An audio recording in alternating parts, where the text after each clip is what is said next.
கர்த்தர் பரிசுத்த நாமத்திற்கு மகிமை உண்டாவதாக. நாளிலே கூட அவருடைய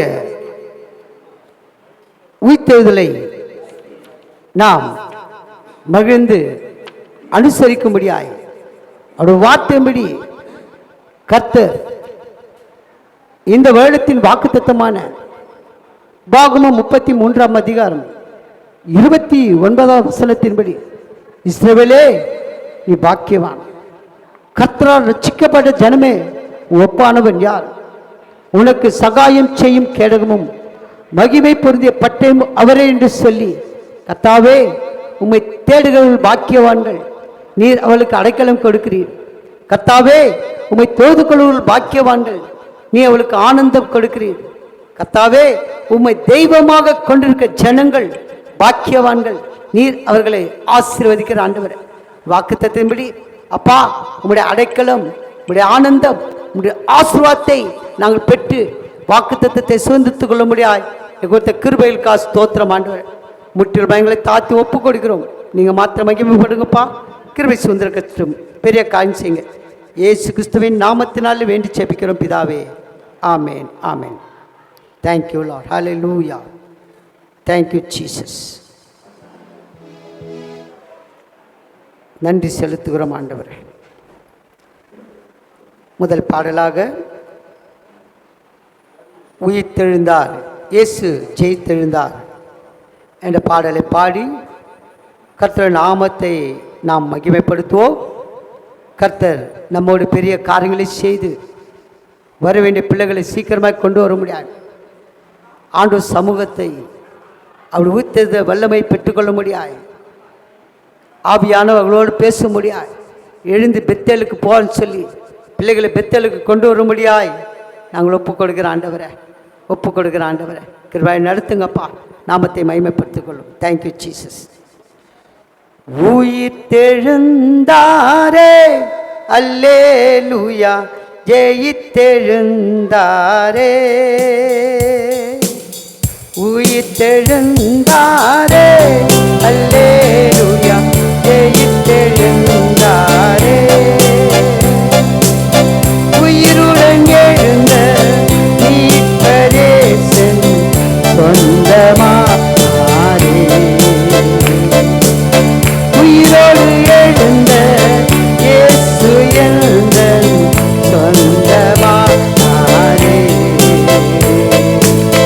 உயிர்த்தெழுந்தாரே அல்லேலூயா, ஜெயித்தெழுந்தாரே,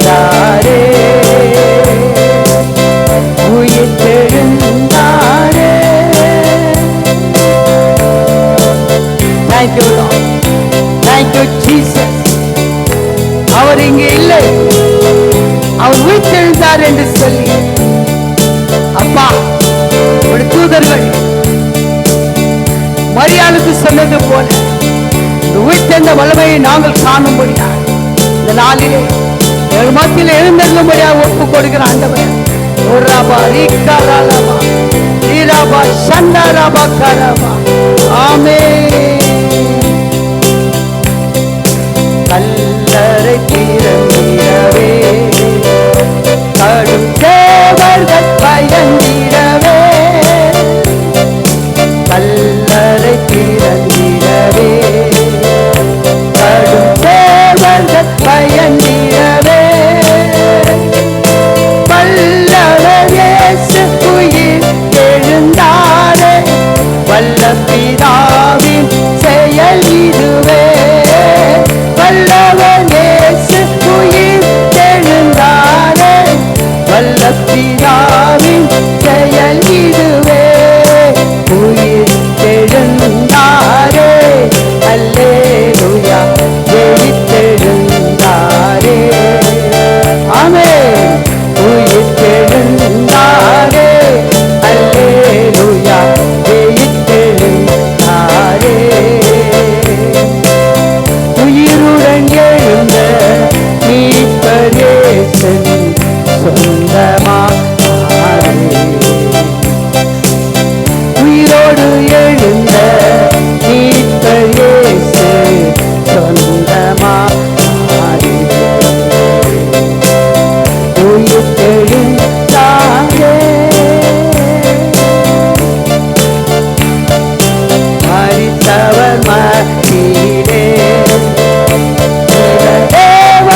சீச்சர்களில் எல்லாம் மனயிருக்கினாரே எம்மாவு சீச்சர்களில் எல்லாம் மனயிருக்கினாரே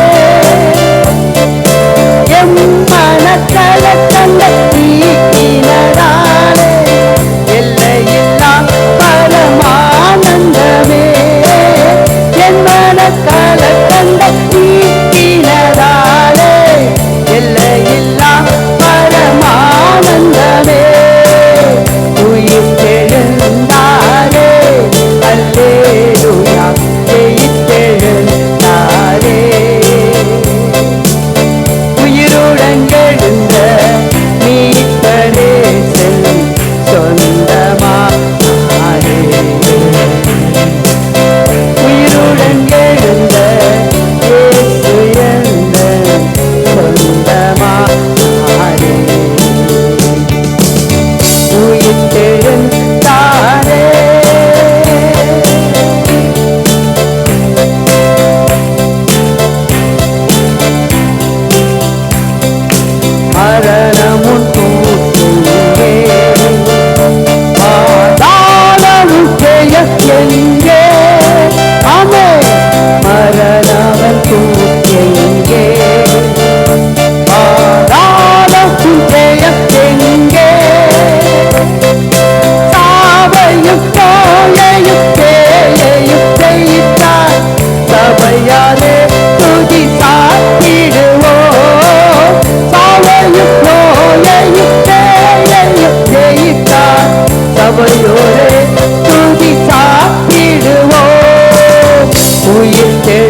அல்லேலூயா.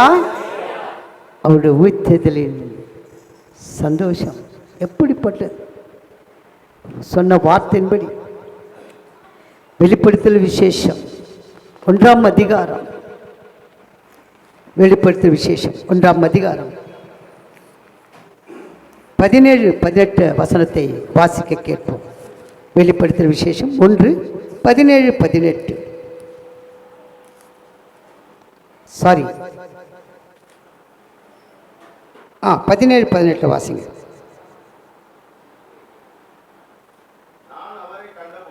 நான் அவரை கண்டபோது செத்தவனைப் போல அவருடைய பாதத்தில் விழுந்தேன். அப்பொழுது அவர் தம்முடைய வலது கரத்தை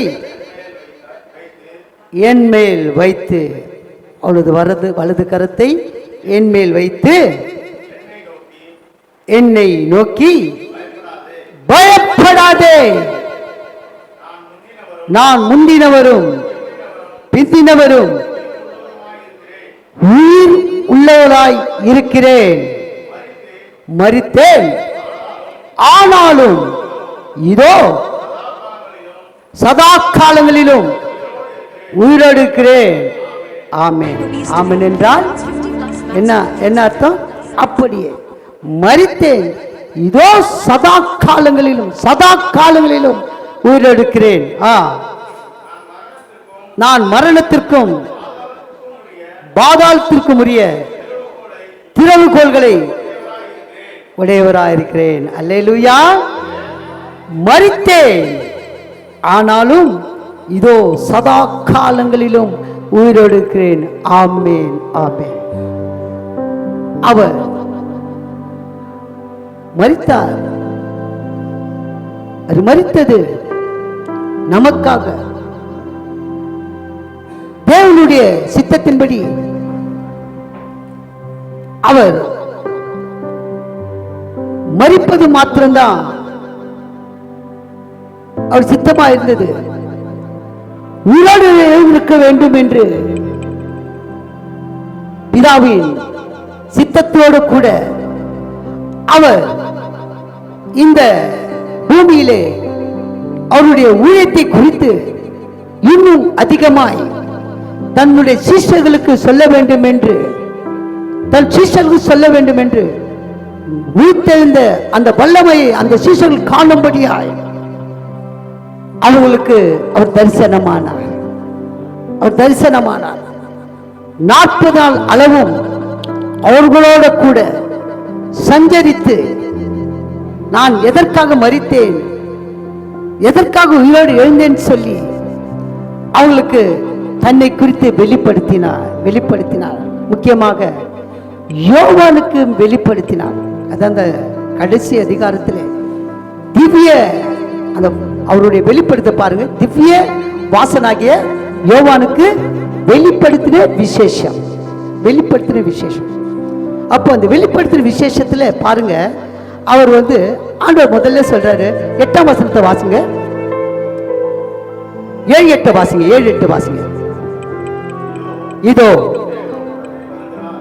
மேகங்களுடன் வருகிறார், கண்கள் யாவும் அவரை காணும்,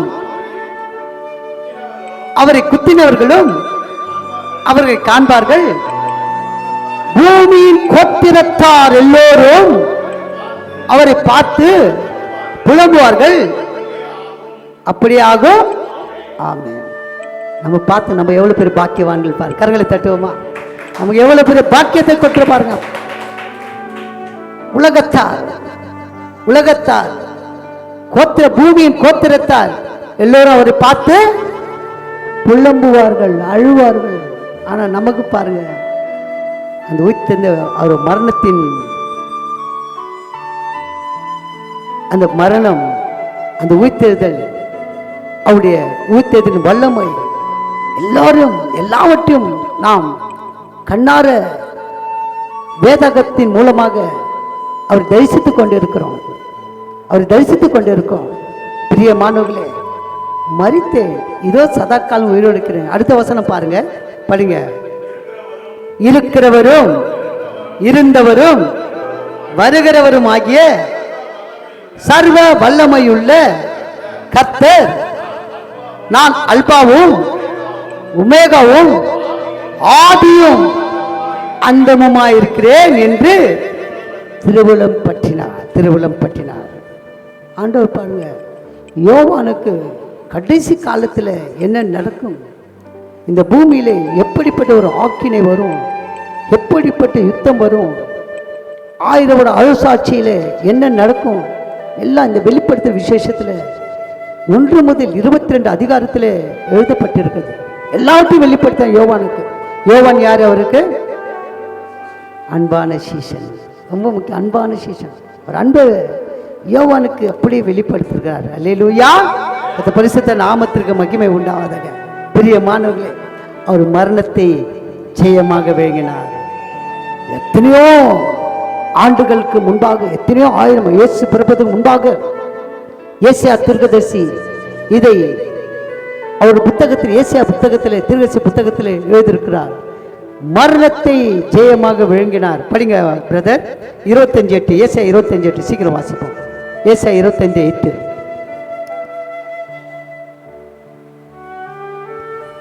ஏசாயா 25 அதிகாரம் 8ஆம் வசனம்.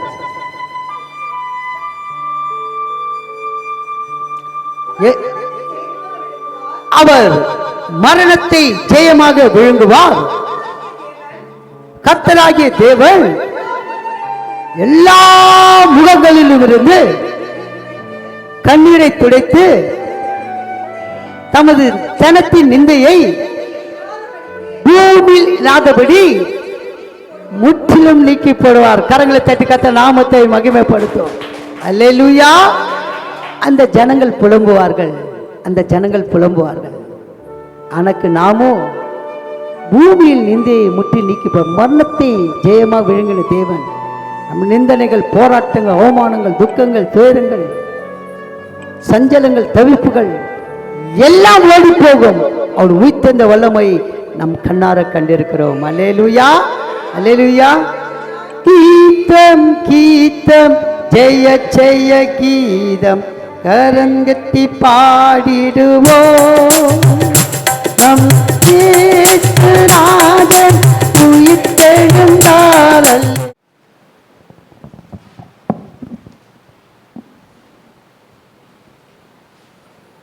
லூக்கா 24ஆம் அதிகாரம் 5ஆம் வசனத்தை வாசிப்போம்.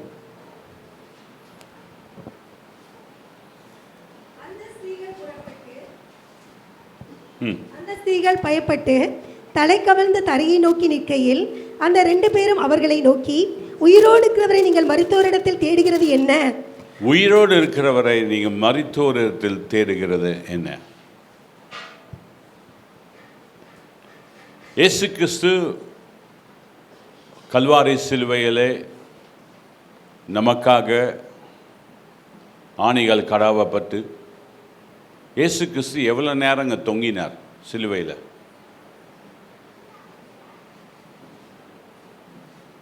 குட் ஃப்ரைடே வந்துச்சு, நீங்களாம் சர்வீஸ் நடத்திருப்பீங்கன்னு நினைக்கிறேன்.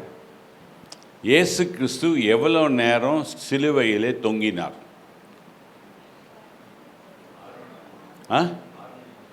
6 மணி நேரம். அப்புறம் வேற யாராவது கெஸ் இருக்கா?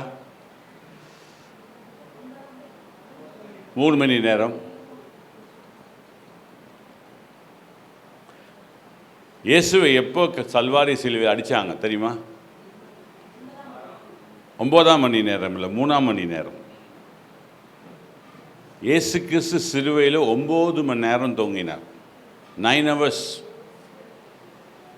பைபிளில் ரொம்ப கிளாரிட்டியாக எல்லாம் இருக்குது. நம்மளாம் பைபிள் படிக்கிறோம், ஆனாலும் அதை குறித்து நமக்கு, நான் நிறைய சபையில் கேட்குறேன், நிறைய மக்களுக்கு இன்னும் தெரியல. ஆனால் இயேசு கிறிஸ்து எவ்வளோ நேரம் தொங்கினார்னா 9 hours. அதை குறித்து உங்களுக்கு சொல்லிவிட்டு இந்த செய்திக்கு நான் கருதி செல்ல விரும்புகிறேன். மார்க் 15ஆம் அதிகாரம் 25ஆம் வசனத்தை வாசிப்போம்.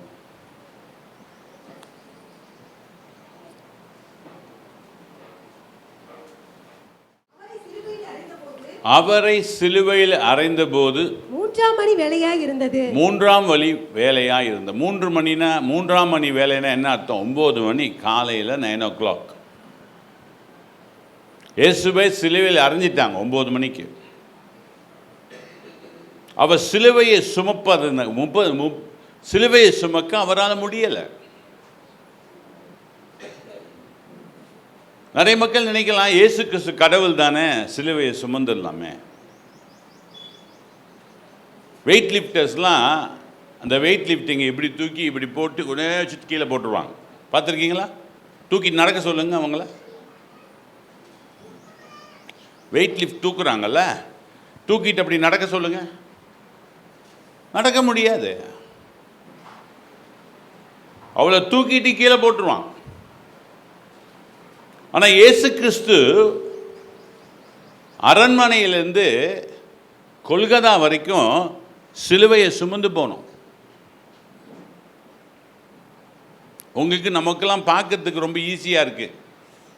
இன்னைக்கு வரைக்கும் நிறையா வீட்டில் இயேசு சிலுவையிலே தொங்கிட்டு இருக்கார் 2000 வருஷமா. ஆனால் இயேசு தொங்குனது 9 hour தான். சில சபையில் பார்த்தா இயேசு சிலுவையில் தொங்கிக்கிட்டே இருக்கிறார், இன்னும் இறங்கவே இல்லை. அப்போ அவங்க என்ன சொல்கிறாங்க? இயேசு உயிரோடு எழும்பலன்றாங்க. சிலுவையில் இயேசு இருந்தார்னா என்ன அர்த்தங்க? சொல்லுங்களேன். நம்ம தான் சொல்லணும், நம்ம தான் அறிஞ்சு கொள்ளணும். மற்றவங்க சொல்கிறாங்கன்னு சில சபையில் பார்த்தா இயேசு சிலுவையிலே தொங்கிட்டு இருப்பார்.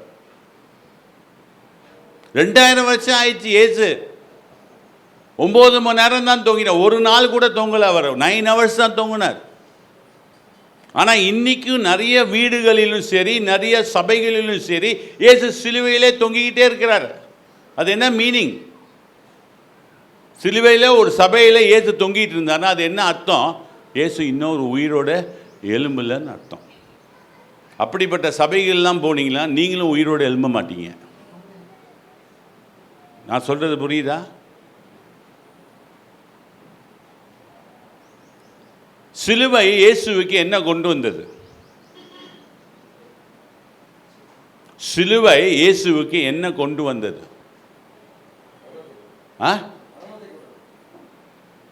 என்ன பிரதர் சொல்றீங்க? காலில் கேட்கல.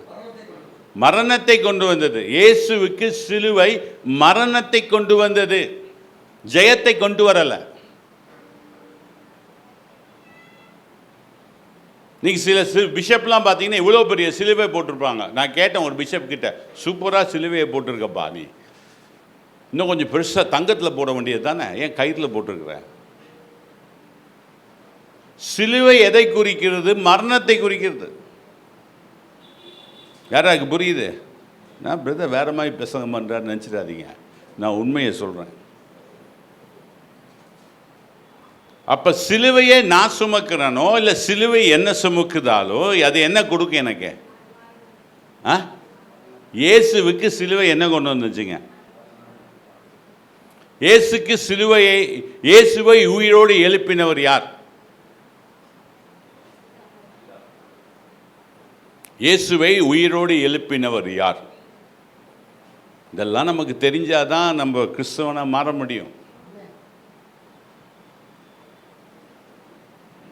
நிறைய பேருக்கு சிலுவை போடுவாங்க, பார்த்துருக்கீங்களா? நான் முந்தி காலத்தில் ஸ்டார்டிங்கிலே அதை பற்றி பிரசங்கம் பண்ணி அது கான்ட்ரவர்சி ஆயிடுச்சு. ஒரு பிஷப் சர்ச், ஒரு பெரிய பிஷப் சர்ச்சில் போய் பிரசங்கம் பண்ணிட்டேன். அதை சிலுவையை தொங்கி, கலாத்தியர் 3ஆம் அதிகாரம் 13ஆம் வசனத்தை வாசிங்க. கலாத்தியர் 3:13.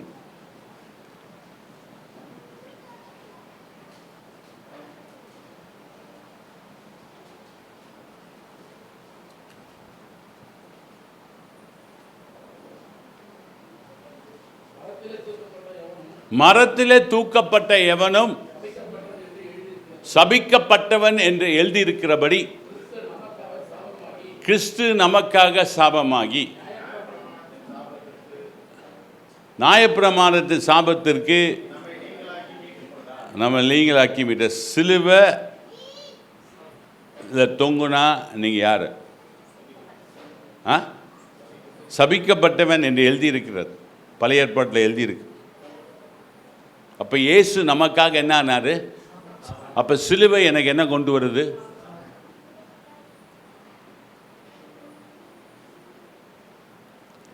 இன்றைக்கி நிறைய கிறிஸ்தவங்க சபையெல்லாம் பார்த்திங்கன்னா பெரிய சிலுவை போட்டிருப்பாங்க.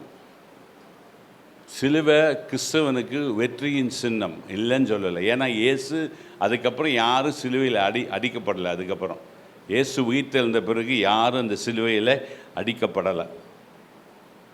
அதனால் அது சாபமான அந்த சிலுவை வெற்றியின் சிகரமாய் மாறினது. புரியுதா? யார் யாருக்கு புரியுது?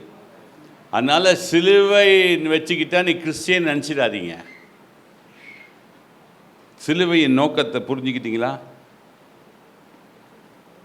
சிலுவை இயேசுவுக்கு மரணத்தை கொண்டு வந்தது.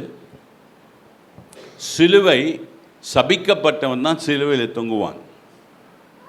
இயேசு நமக்காக சாபமானார். அதனால தான் அந்த சிலுவையை சுமந்தார். சரி, சிலுவையை இயேசுவால் சுமக்க முடியலை. வாசிக்கலாம். மத்தேயு 26ஆம் அதிகாரம்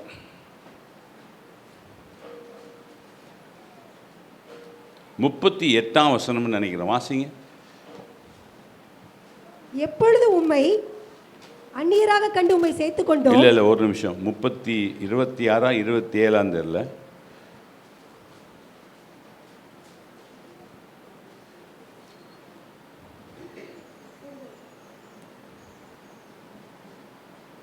ஆமாம், 26 38. மத்தேயு 20. அவர் என் ஆத்துமா மரணத்திற்கு ஏதுவான துக்கம் கொண்டிருக்கிறது. என் ஆத்துமா மரணத்துக்கு ஏதுவான துக்கம் கொண்டிருக்கிறது. நீங்கள் இங்கே தங்கி என்னோடு கூட விழித்திருங்கள் என்று சொல்லி இது மாண்டி தர்ஸ்டே வியாழக்கிழமை நடந்த ஒரு சம்பவம். இயேசு கல்லர்கள் கையில் அகப்படுவதற்கு முன்பாக, இயேசு காட்டிக் கொடுவதற்கு முன்பாக இங்கே என்ன சொல்லப்படுகிறது?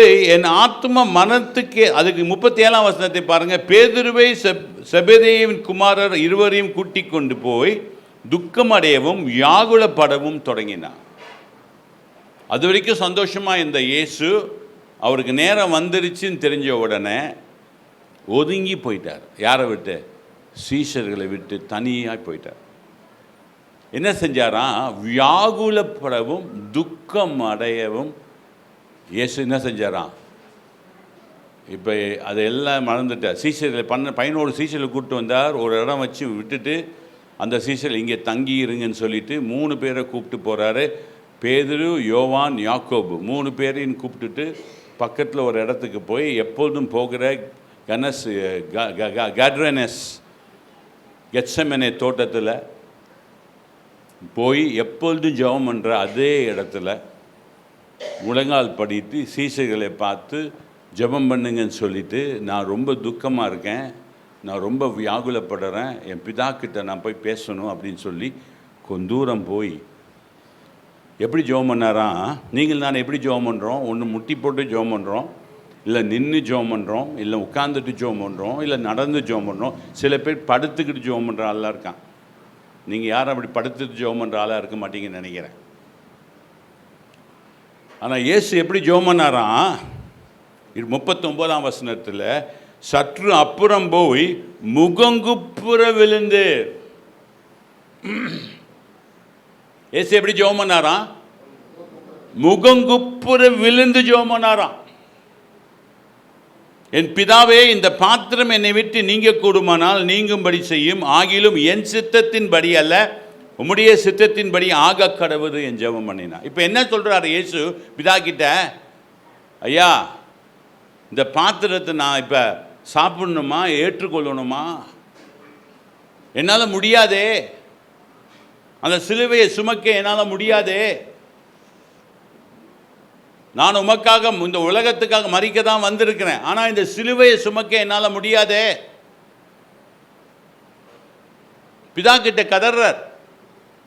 அதனால இந்த பாத்திரம் என்னை விட்டு நீங்க கூடுமானால் நீங்கட்டும் கேட்கிறார்.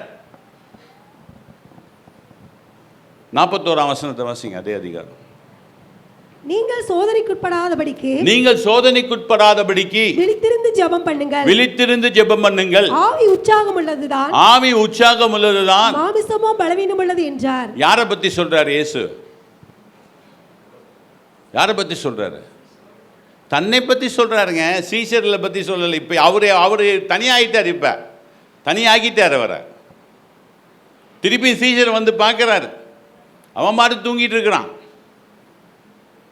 அதான் சீஷரை பார்த்து சொல்கிறாரு, எனக்கும் சந்தோஷம்தான், அந்த சிலுவையை சுமக்கணும்னு ஆசை தான், என் ஆவி உற்சாகமாக இருக்குது. இந்த உலகத்துக்காக வந்தோம், இந்த மக்களுக்காக வந்தோம், இந்த மக்களின் பாவத்தை சுமக்கிற நேரம் வந்துருச்சு. ஆனாலும் இந்த சிலுவையை என்னால் சுமக்க முடியலையே, என் சரீரம் எப்படி இருக்குது, பலவீனமாக இருக்குது. ஏன் அவர் சரீரம் பலவீனமாக இருந்தது தெரியுமா? நிறைய மக்கள் நினைப்பாங்க இயேசு வந்து ஒரு கடவுள், உலகத்தில் வரும்போது கடவுளாக வந்தார். இயேசு உலகத்தில் வரும்போது கடவுளாக வந்தார்னா யாரும் அவனை தொட முடியாது. புரிஞ்சுதா? சீசர்கிட்ட சொல்வார், பேதுருகிட்ட சொல்வார் பாருங்க,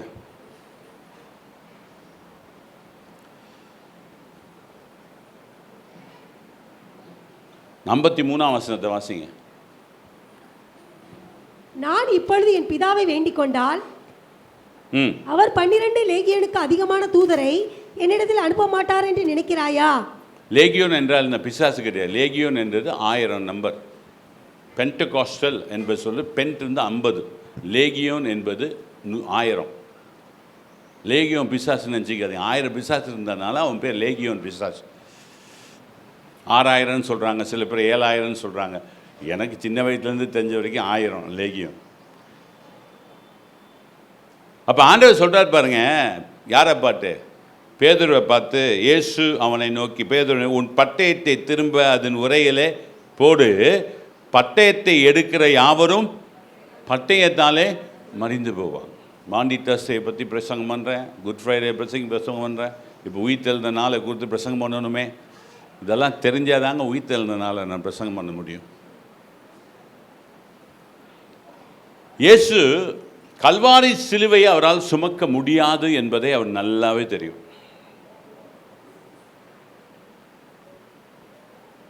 ரெண்டாவது வாட்டி ஜெபம் பண்ணும்போது எப்படி ஜெபம் பண்ணுறாரு பாருங்க. ஃபஸ்ட்டு வாட்டி முகங்குப்புற விழுந்து ஜெபம் பண்ணார். ரெண்டாவது வாட்டி ஜெபம் பண்ணும்போது எப்படி மறுபடியும் 2ஆம் தரம் போய், பிதாவே, இந்த பாத்திரத்தில் நான் பானம் பண்ணால் ஒழிய இதை என்னை விட்டு நீங்கக்கூடாதாகில். முன்னாடி இன்னும் பானம் பண்ண மாட்டேன்றார், இப்போ பானம் பண்ண ரெடியாக இருக்கிறேன்றார்.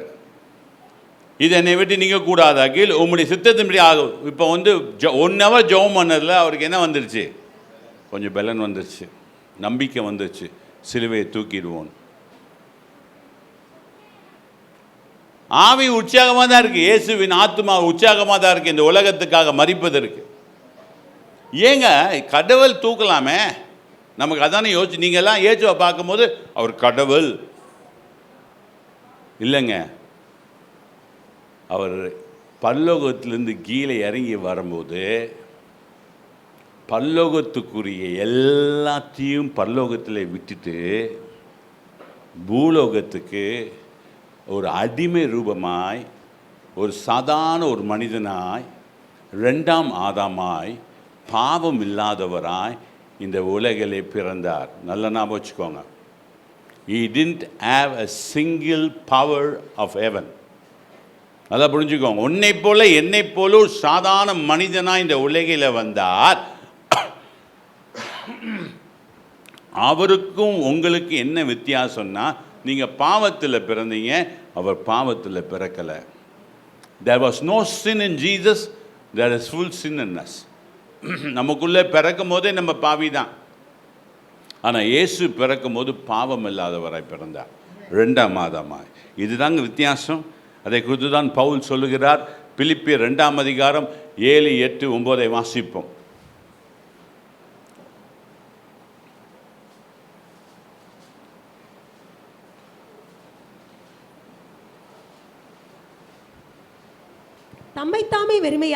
தம்மைத்தாமே வெறுமையாக்கி அடிமையின் ரூபம் எடுத்து, என்ன மனுஷ ரூபம்னா அடிமையின் ரூபம், அடிமையின் ரூபம் எடுத்து மனுஷ சாயலானார்.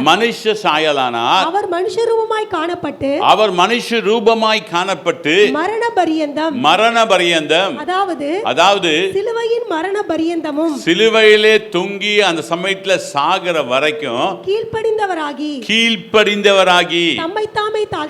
தம்மைத்தாமே தாழ்த்தினார். பிலாத்து கேட்குறான் இயேசு கிட்ட, நீ ராஜானா ராஜ்யம் எங்கேன்னு கேட்குறான். அப்போ அவர் சொல்கிறாரு, நான் சத்தியத்துக்கு சாட்சி கொடுக்க வந்தேன். நான் ராஜா தான் சொல்கிறேன். இயேசு இந்த உலகத்தில் வாழும்போது 30 ஆண்டுகள் தன் தாய் தகப்பனுக்கு கீழ்ப்படிந்தவராய், தச்சனாய், தன்னுடைய வேலையை செய்து கொண்டு ஊழியத்துக்கு வரத்துக்கு முன்பாக தன் குடும்பத்தை காப்பாற்றினவராய். அவங்க அப்பா சீக்கிரமாக இறந்து போயிட்டார், யோசேப்பு. அவங்க எல்லாம் சகோதரிகள் இருந்தாங்க. யாருக்கு? இயேசுவுக்கு. தாய் இருந்தாங்க. எல்லாத்துக்கும் சாப்பாடு போட்டார், வேலை செஞ்சார் தச்சனாய். The best carpenter in Galilee and Israel. அவர் தான் பெஸ்ட் கார்பெண்டர். ராஜா எங்கேருந்து கேரளாவிலேருந்து ஒரு ராஜா ஆள் அனுப்பி இயேசுவை கூப்பிடுறாரு. எதுக்கு? தான் வீட்டு ராஜ அரண்மனைக்கு வேலை செய்யும்படியா. ஆனால் இயேசு சொல்கிறார், நான் வரமாட்டேன், இந்த தோமா வருவான் அப்படின்னு சொன்னார். அதனால தான் தோமா இந்தியா தேசத்துக்கு வந்தார். நீ திருப்பி வந்து கூப்பிடும்போது நான் இருக்க மாட்டேன், வரும்போது தோமாவை கூட்டிகிட்டு போன்னு சொல்லி அந்த ஆளுக்கு சொன்னார். திருப்பியும் அவங்க வரும்போது இயேசு கல்வாரி சிலுவையிலே மரித்திருப்பதை அவர்கள் கண்டார்கள். அப்புறம் தோமாவை தேடி தான் கூட்டிகிட்டு வந்தாங்க. தோமா வாஸ் நாட் அ கார்பெண்டர். இதெல்லாம் ஹிஸ்ட்ரி, பைபிள் இல்லாத ஒரு காரியத்தை சொல்கிறேன். நம்பினா நம்பலாம், நம்பாட்டினாலும் போகலாம், அது உங்கள் இஷ்டம். பைபிளில் இருக்கிறது மட்டும் நம்புங்க. இது நாங்கள் ஹிஸ்ட்ரி சொல்கிறோம், அவ்வளோதான். பைபிளில் இருக்கிறது மட்டும் எப்போதும் நம்பணும், அது போதும் நமக்கு. எதுக்கு? பல்லோகம் போகிறதுக்கு. தோமா எப்படி வந்தார்? காரில் வந்தாரா, ஷிப்பில் வந்தாரா, ஃப்ளைட்டில் வந்தாரா? அதை பற்றி நமக்கு. ரோமா இந்தியா தேசத்துக்கு வந்திருந்தார்.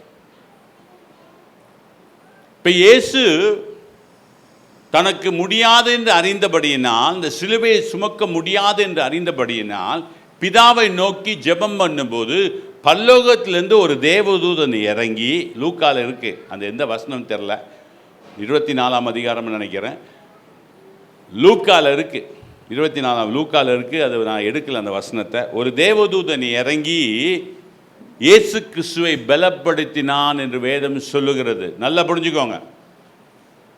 2வது ஜெபம் பண்ணின உடனே ஒரு தேவதூதன் இறங்கி வந்து இயேசு கிறிஸ்துவை பலப்படுத்தினான். இப்போ யாரோட பலன் இயேசுக்குள்ளே வந்துருச்சு? ஒரு தேவதூதனின் பலன் இயேசுக்குள்ளே வந்துருச்சு. இதே தான் பழைய ஏற்பாட்டு காலங்களில் எலியா சூறைச்செடி கீழே உட்கார்ந்து, நான் மோசமான மனிதன் ஆண்டவரே, என் உயிரை எடுத்துக்கோங்க, என்னுடைய ஃபோர்ஃபாதர்ஸ், என்னுடைய முன்னோர்களை காட்டிலும் நான் மோசமானவன், நான் தகுதி இல்லாதவன், என் உயிரை எடுத்துக்கோங்கன்னு சொன்னபோது பல்லோகத்தில் ஒரு தேவதூதன் வந்து எலியாவுக்கு சாப்பாடு கொடுக்குறான். யாரோட சாப்பாடை கொடுக்குறான்? தேவதூதனின் சாப்பாடை கொடுக்குறான். அப்போ தேவதூதன் என்ன செய்கிறாங்க? சாப்பிட்றாங்கன்னு அர்த்தம். தேவதூதன் சாப்பாடை யாருக்கு கொடுக்குறா? எலியாவுக்கு கொடுக்குறார். எலியா அதை சாப்பிட்டுட்டு என்ன செய்கிறான்? திருப்பியும் தூங்கிடுறான். அவன் கேட்குறது ஒன்றே ஒன்று தான். எலியா கேட்குறது, என்னைய சாவடிச்சிருங்க, போதும், ஊழியம் செஞ்சது போதும், நான் ஊழியம் செஞ்சது போதும், இந்த ஜெசபேலுக்கு பயந்தது போதும். அவ்வளோ பெரிய வல்லமை நிறைந்த ஒரு பெரிய தீர்க்கதரிசி ஒரு சாதாரண ஒரு பெண்மணிக்கு பார்த்து பயந்து ஓடி சூறைச்செடியில் வந்து உட்கார்ந்துடுறான். எல்லா மனுஷன்தான். பயம் இருக்கும், கஷ்டம் இருக்கும். எங்கள் அப்பா கிட்ட கேட்பேன், எங்கள் அப்பா ஒரு போலீஸ் ஆஃபீஸர். நான் கேட்பேன், அப்பா அந்த திருடனை பிடிக்கும் போதெல்லாம் பயம் இருக்குமா இருக்காதான்னு.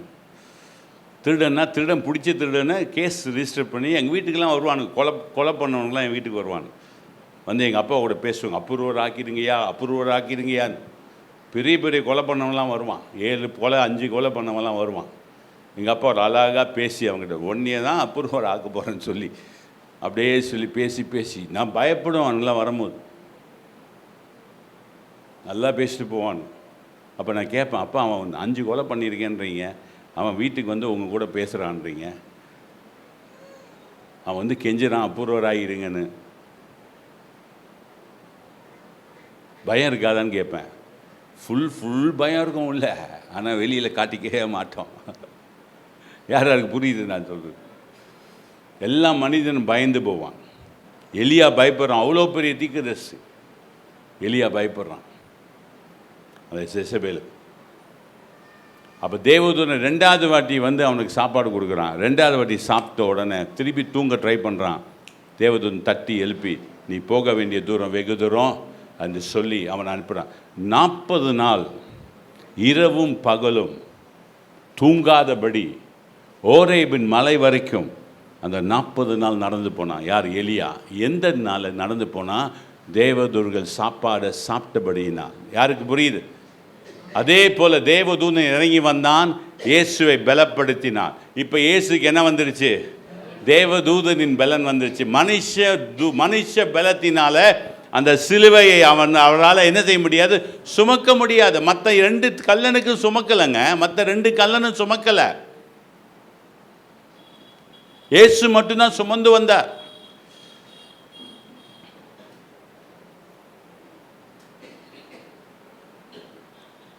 நான் இதை சொல்ல தான் உங்களுக்கு நான் இந்த வசனங்களை எடுத்தேன்.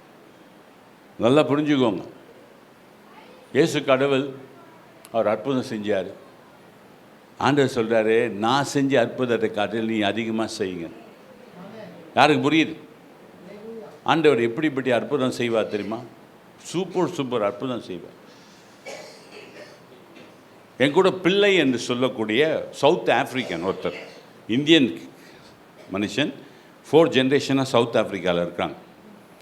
என் கூட மும்பையில் அவர் என் கூட தங்கினார்.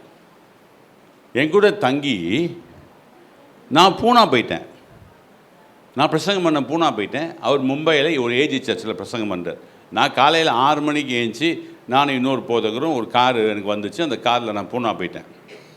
8:30 மணிக்கு எனக்கு மெசேஜ் அங்கே பூனாவில் 2 மெசேஜ். அப்போ இவர் ஏஜி சர்ச்சு மும்பை ஒரு ஏஜி சர்ச்சில் தாராவி என்று சொல்லக்கூடிய அந்த இடத்துல ஒரு ஏஜி சர்ச்சில் பிரசங்கம் பண்ண போகிறார். இவர் சவுத் ஆஃப்ரிக்காவில் பெரிய சபை வைத்திருந்தவர். 6000 பேர் அவர் சபைக்கு வருவாராம்.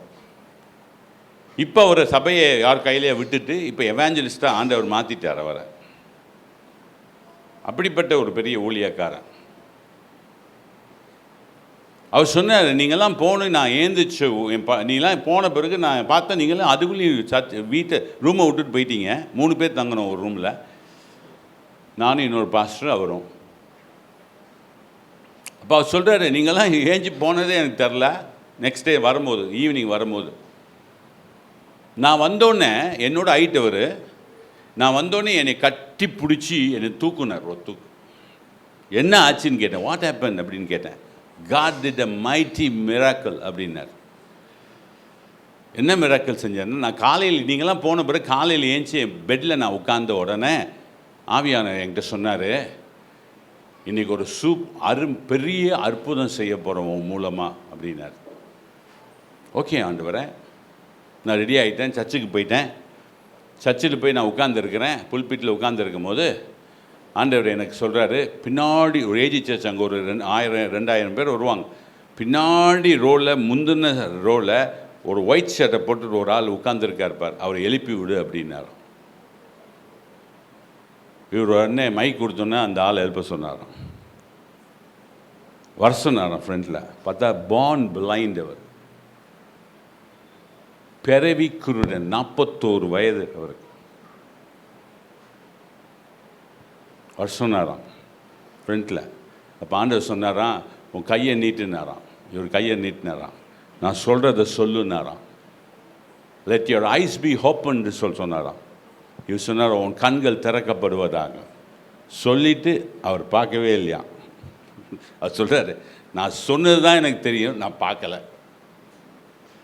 என்ன ஆச்சோ தெரியல. அவன் கத்த ஆரம்பித்தான், குதிக்க ஆரம்பித்தான். பார்த்தா அவன் 2 கண்ணும் திறக்கப்பட்டது. ஆண்டவர் இன்னைக்கும் உன்னை கொண்டு பெரிய காரியங்கள் செய்ய விரும்புகிறார். ஆண்டவருடைய வாஞ்சை என்ன தெரியுமா? வாசிங்க, யோவான் 14ஆம் அதிகாரம் 12ஆம் வசனம்.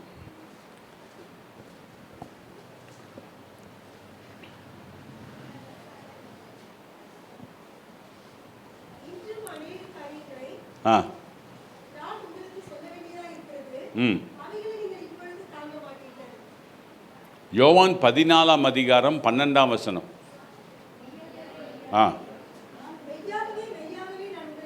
மெய்யாகவே மெய்யாகவே நான் உனக்கு சொல்கிறேன், நான் என் பிதாவினிடத்திற்கு போகிறபடியினால் நான் என் பிதாவினிடத்தில் போகிறபடியினால் என்னை விசுவாசிக்கிறவன் நான் செய்கிற கிரியைகளும் தானும் செய்வான்.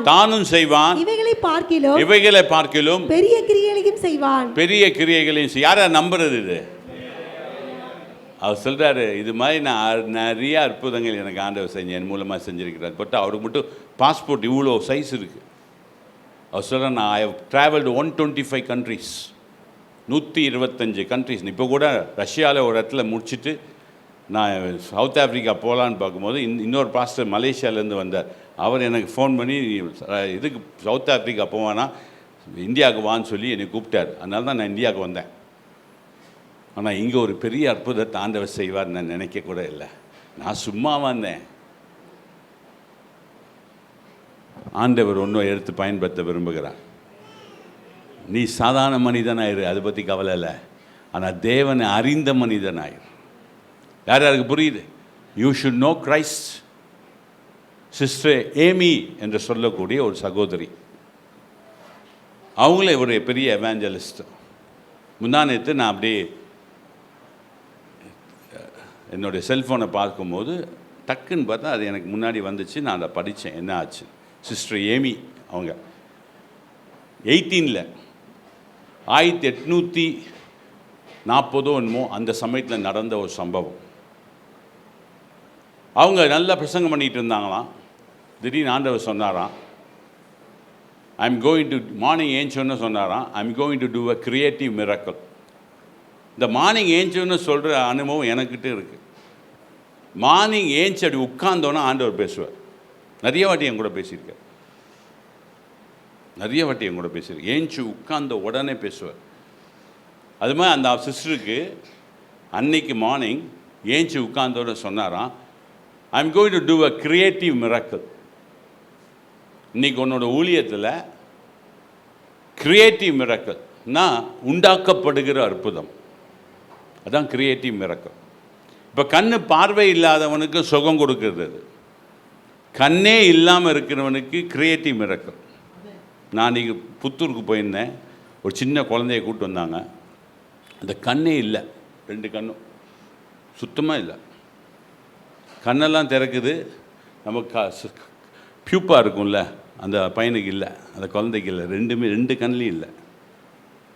ஜெபம் பண்ண சொன்னாங்க, ஜெபம் பண்ணிட்டு வந்திருக்கேன். சில பேர் அதை ஜெபம் பண்ண மாட்டேன், நானும் அதை பயப்பட மாட்டேன். ஏன்னா சுகம் கொடுக்குறவர் யார்? தேவன். நான் இல்லை, அவர் விரும்பினா அவர் சுகம் கொடுப்பார். நம்ம செய்ய வேண்டிய ஜெபம் தைரியமாக உண்மையாக மனதார ஜெபம் பண்ணணும், அவள் தான். ஆண்டவர் அதை கிரியை செய்வார். காலையில் ஏஞ்சோடனே சிஸ்டர் ஏமி கிட்ட சொல்கிறார் ஆண்டவர், இன்றைக்கி நீ பார்க்காத ஒரு அற்புதத்தை இன்றைக்கி பார்க்க போகிற அப்படின்னாராம்.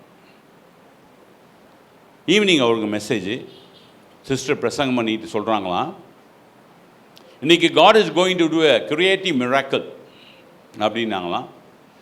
அந்த கிரியேட்டிவ் மிராக்கிள் விரும்புகிறவங்க முன்னாடி வாங்கன்னு கூப்பிட்டாங்களாம். ஒருத்தர் வரலையும். ஒரு ஆடிட்டோரியத்தில் ஒரு 80,000 பேர் இருக்காங்க, ஒரு ஆள் வரல. சரி, பிரசங்கம் பண்ண ஆரம்பித்தாங்களாம். திருப்பி கொஞ்ச நேரத்துக்கு கழிச்சு ஆண்டவர் சொன்னார், இப்போ திருப்பி சொல்லுன்னாராம். திருப்பி சொன்னாராம். அந்த சகோதரி சொன்னாங்க, சிஸ்டர் ஏமி. கொஞ்ச நேரத்தில் ஒரு அம்மா ஒரு குழந்தையோட குழந்தையோடு அப்படி தூக்கிட்டு வந்துச்சான். அந்த குழந்தை அப்படியே ரேப் பண்ணி இருந்துச்சான். எல்லாருக்கும் புரியல இந்த அம்மா என்ன சொல்கிறாங்க. கிரியேட்டிவ் மிராக்கிள்னா யாருக்குமே புரியல. அப்போ அந்த சகோதரி தன் குழந்தையை காமிச்சாங்களாம். இந்த குழந்தைக்காக தான் சொன்னீங்களா அப்படின்னு காமிச்சாங்களாம். அப்படி இப்போ குழந்தைய திரும்பி எடுத்து பார்த்தா 2 கை கிடையாது அந்த குழந்தைக்கு, காலில் ஃபீட் கிடையாது, ஃபுட்டு கிடையாது இந்த குழந்தைக்கு. மூஞ்சி எப்படி இருந்ததுன்னா பார்க்கறதுக்கு அருவருப்பாக அகோரமாக இருந்துச்சு. இந்த சகோதரி சொன்னாங்க, this is the creative miracle. ஆண்டவர் இப்போ உனக்கு அற்புதம் செய்வார் அப்படின்னு சொல்லி ஆண்டவர் சொன்னாராம், சர்ச்சையே 10-15 நிமிஷம் ஜெபம் பண்ண சொல்லுனாராம். உடனே இவங்க சொன்னாங்க எல்லாம் கையை ஒழித்து 15 நிமிஷம் ஜெபம் பண்ணுங்கன்னு. அந்த 80,000 பேரும் கையை தூக்கி 15 நிமிஷம் ஜெபம் பண்ணாங்களாம். ஜெபம் பண்ணிக்கிட்டே இருக்கும்போது டப் டப் டப்புன்னு ஒரு சத்தம் கேட்டுச்சான். பார்த்தா ஒரு கால் வளர்ந்ததான், அந்த ஃபுட்டு வளர்ந்ததான், இந்த ஃபுட்டு வளர்ந்ததான், 2 கையும் வந்துச்சான். அந்த முகம் அப்படின்னுச்சான். சூப்பராகிடுச்சான் குழந்தை. யாருக்கு புரியுது? அன்னைக்கு நடந்ததை இன்னைக்கும் தேவன் செய்ய வல்லவராக இருக்கிறார். அதுக்காக தான் இயேசு கல்வாரி சிலுவையை சுமந்து உயிரோடு எழும்பினார். யாருக்கு புரியுது? ஆண்டவர் ஏன் உயிரோடு எழும்பினார்னா, இந்த உலகத்தின் பாவங்களையும் இந்த உலகத்தின் சாபங்களையும் தூக்கி எறிந்து விட்டு என் பிள்ளைகள் சந்தோஷமாக இந்த உலகிலே வாழ வேண்டும் என்று சொல்லி இயேசு உயிரோடு எழும்பினார். யாருக்கு புரியுது? இயேசு எவ்வளோ நேரம் தொங்கினார்? 9 மணி நேரம். எல்லாம் 6 மணி நேரம்னுவாங்க. ஏன்னா 6 மணி நேரம் 3 ஹவர் விட்டுருவாங்க. 3 ஹவர் விட்டுருவாங்க. ஏன் தெரியுமா? என்ன நடந்தது தெரியுமா? அந்த 3 ஹவர் இயேசு கல்வாரி சிலுவையை தொங்கும் போது அற்புதங்கள் நடந்த அற்புதங்கள் உங்களுக்கு தெரியுமா? அதிசயங்கள் நடந்தது உங்களுக்கு தெரியுமா? கல்வாரி சிலுவை தொங்கிட்டு இருக்கும்போது உலகம் என்ன ஆச்சுன்னு தெரியுமா? உலகம் எப்படி இருந்தது தெரியுமா? அதை உங்களுக்கு சொல்கிறேன். ஏன்னா உங்களுக்கு அது தெரியாதனால உங்களுக்கு நான் சொல்லித்தர நான் விரும்புகிறேன். வாசிக்கலாம்.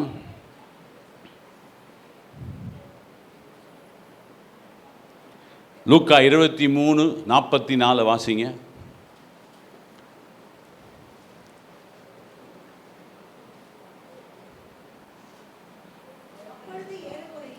அப்பொழுது ஏறக்குறைய 6 மணி நேரமாய் இருந்தது. 6 மணி நேரமாய் இருந்தது. 9 மணி நேரம் வரைக்கும் 9 மணி நேரம் வரைக்கும் பூமி எங்கும் அந்தகாரம் உண்டாயிற்று. பூமி முழுமே என்னாச்சு?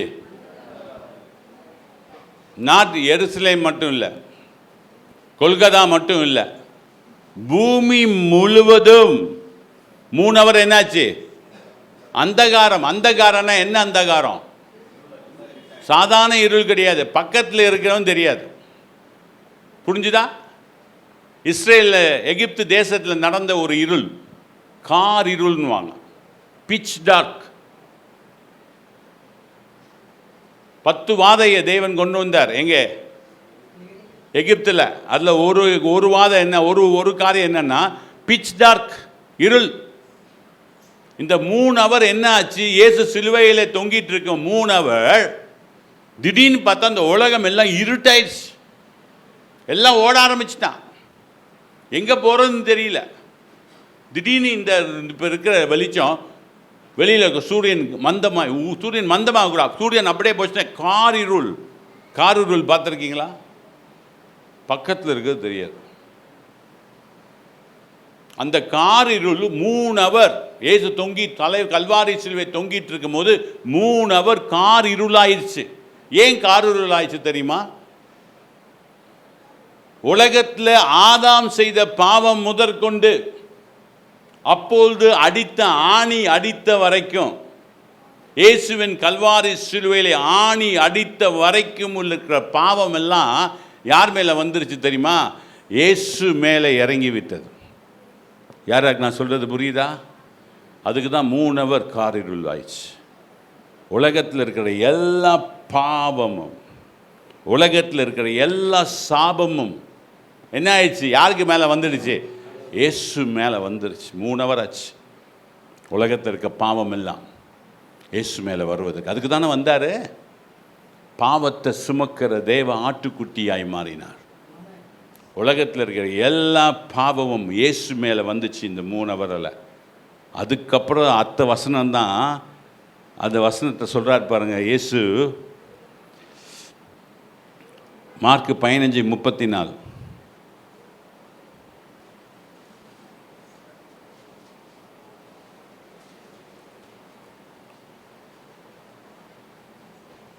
மணி நேரத்திலே இயேசு எலோயி எலோயி லாமா சமக்தானி என்று மிகுந்த சத்தமிட்டு கூப்பிட்டார். இயேசு என்ன சத்தமிட்டு கூப்பிட்டார்? என் தேவனே, என் தேவனே, ஏன் என்னை கைவிட்டீர்? ஏன் தெரியுமா? இந்த உலகத்தின் பாவம் இயேசு மேல வந்த பிறகு பிதாவாகிய சுத்த கண்ணனாகிய பிதா இயேசுவை பார்க்கறத அப்படி திருப்பிட்டார். நல்லா புரிஞ்சுக்கோங்க. உங்கள் வாழ்க்கையில் பாவங்கள் தேவன் எதிர்பார்க்கிறதை காட்டிலும் அதிகமாக மாறிச்சுன்னா தேவன் பார்வை உன் மேலே இருக்காதுங்க, உன்னை விட்டு திரும்பிடும்.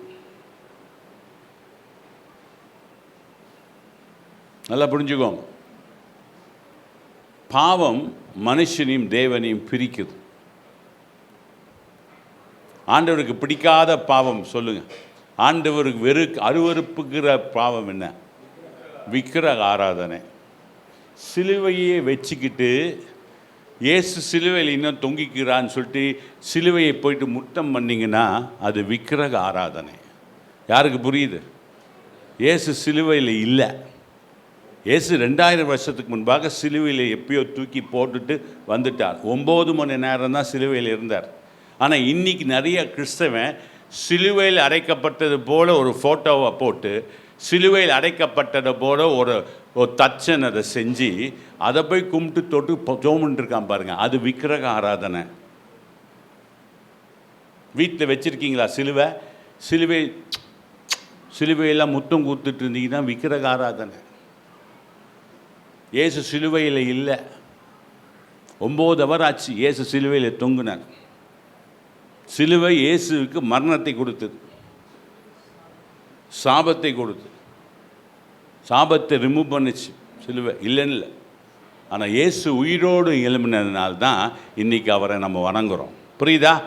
இயேசு சிலுவையில் இருந்தால் நம்ம வணங்க மாட்டோம். இயேசு உயிரோடு எழும்பினா இருப்பாங்க. யார் இயேசுவை உயிரோடு எழுப்பினது சொல்லுங்கள்?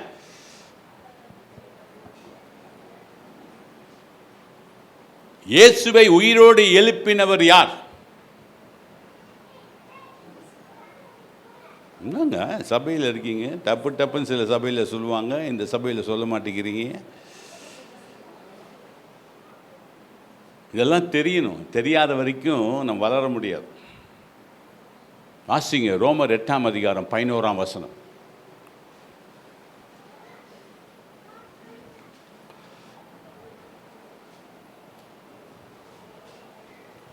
அன்றியும் இயேசுவை மரித்தோரிலிருந்து எழுப்பினவருடைய ஆவி உங்களில் வாசமாயிருந்தால், கிறிஸ்துவை மரித்தோரிலிருந்து எழுப்பினவர் உங்களில் வாசமாயிருக்கிற தம்முடைய ஆவியினாலே சாவுக்கு ஏதுவான உங்கள் சரீரங்களையும் உயிர்ப்பிப்பார். அப்ப யாருங்க இயேசுவை உயிரோடு எழுப்பினவர்? பரிசுத்த ஆவியானவர். சொல்லுங்க. அவர் யாருக்குள்ள இருந்தா? இயேசுக்குள்ள இருந்தார். இயேசு மரித்துட்டாரு, ஆனா பரிசுத்த ஆவி மரிக்கல. நல்லா கவனிச்சுக்கோங்க. இயேசுக்குள்ள இருந்த பரிசுத்த ஆவி மரிக்கவில்லை. இயேசு மரித்தார்.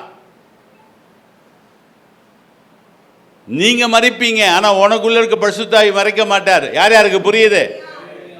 நீங்க இறந்து போவீங்க, உன் ஆத்மா இறந்து போகும், ஆனா உனக்குள்ள இருக்க பரிசுத்த ஆவி இறக்க மாட்டாரு.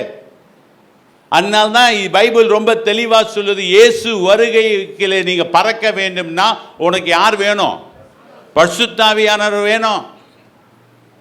உன்னை அடக்கம் பண்ணுறாங்க பாருங்க. அந்த அடக்கம் பண்ணுற இடத்துல the seed of the Holy Spirit அந்த விதையில் விதைக்கப்படும். எங்கே? நீங்கள் விதைக்கப்படுறீங்களாங்கள? புதைக்கல. நாங்கள் கிறிஸ்தவங்களை புதைக்கல, கிறிஸ்தவங்களை விதைக்கிறோன்றாங்க. எதை நீங்கள் விதைக்கிறீங்க? உனக்குள்ளேருந்து விதையில் இருக்கிற பரிசுத்த ஆவியானவரை நீங்கள் விதைக்கிறீங்க. நீங்கள் இருக்கிற இடத்துல. யாராருக்கு புரியுது?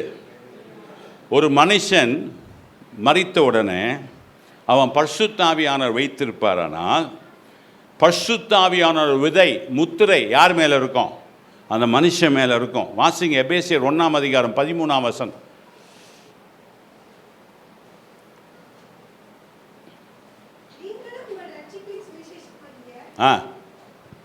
வசனத்தை கேட்டு விசுவாசிகள் ஆனபோது வாக்குத்தத்தம் பண்ணப்பட்ட பரிசுத்த ஆவியால் அவருக்குள் முத்திரை போடப்பட்டீர்கள். நீங்கள் முத்திரை போடப்பட்டிருக்கீங்க. உங்களுக்கு ஒரு முத்திரை போடப்பட்டது. பரிசுத்த ஆவி வந்துட்டாவே உன் ஆவி, ஆத்மா, சரீரம் முத்திரை போடப்படுது. யாருக்கு புரியுது? நீங்க மரித்து பரலோகம் போயிடலாம். நீங்க மரித்து பரலோகத்துக்கு போயிடலாம். அங்கேயும் கொண்டு வந்து உட்கார் வைக்கிறவர் பரிசுத்த ஆவியானவர் தான். இங்கே புதைக்கும் போது உன்னை விதைக்கிறாங்க பாருங்க. அந்த விதையிலே உங்களுடைய முத்திரை, யாரோட முத்திரை இருக்கும்? பரிசுத்த ஆவியின் முத்திரை நீ விதைக்கப்பட்ட இடத்துல இருக்கும். யாருக்கு புரியுது? அப்பதான் இயேசு மலை மேலே, ஒலிவ மலை மேலே நிற்கும் போது, எக்காலம் தோனி கேட்கும் போது, இங்கே உள்ளே உட்கார் பாருங்க, உன்னோட அடக்கம் பண்ணப்பட்டிருக்க முத்திரை என்ன ஆகும்? உன்னை எழுப்பி விட்டுரும். புரியுதா? யார் யாருக்கு புரியுது? ஆனால் தான் ஒரு மனுஷன் இயேசு வருகையிலே எடுத்துக்கொள்ளப்பட வேண்டும் என்றால் அவன் யார் பெற்றிருக்கணும்? இயேசுவை உயிரோடு எழுப்பினவர் யார் தெரியுமா? பரிசுத்த ஆவியானவர்.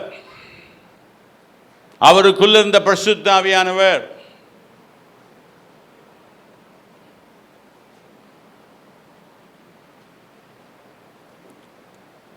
அதனால தான் தேவதூதன் வந்து சொல்கிறான் நம்ம சகோதரிகளை பார்த்து, என்ன சொல்கிறான்? உயிரோடு இருக்கிறவரை நீங்கள் மரித்தோரிடத்தில் தேடுகிறது என்ன? நீங்கள் போகிற சபை எப்படி இருக்கணுமா? உயிரோடு இருக்கணுமா? புரிஞ்சுதா? செத்த சபையாக இருக்கக்கூடாது. பாரம்பரிய சபையாக இருந்தால் செத்து இருக்குன்னு அர்த்தம்.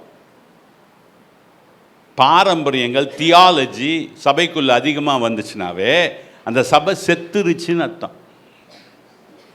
யாருக்கு புரியுது நான் சொல்கிறது? பாரம்பரியமும் தியாலஜி, கிறிஸ்டியன் தியாலஜி சபைக்குள்ள அதிகமாக இருந்தால் அந்த சபை செத்து இருக்குன்னு அர்த்தம். ஏன்னா அவங்க யாரை ஏற்றுக்கொள்ள மாட்டாங்க? பரிசுத்த ஆவியை ஏற்றுக்கொள்ள மாட்டாங்க.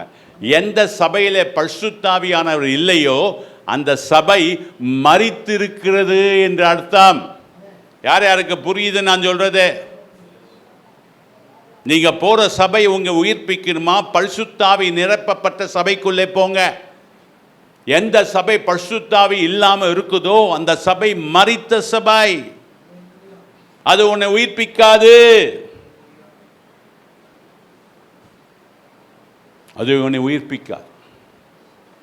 Form of godliness denying the power thereof என்று சொல்லப்படுகிறது. ஆங்கில வேதத்தில் அந்த வசனம் ஒரு தமிழில் எனக்கு ஃபார்ம் ஆஃப் காட்லினஸ். ஒரு நல்ல வெளித்தோற்றத்தை கொடுக்கும் கிறிஸ்துவன் என்று. ஆனால் உள்ள என்ன இல்லை? சத்தியம் இல்லை, வல்லமை இல்லை. யார் யாருக்கு புரியுது? திடீர்னு ஒரு ரூமில் ஒரு பிசாசு வந்துடுறா, நீங்கள் என்ன செய்வீங்க?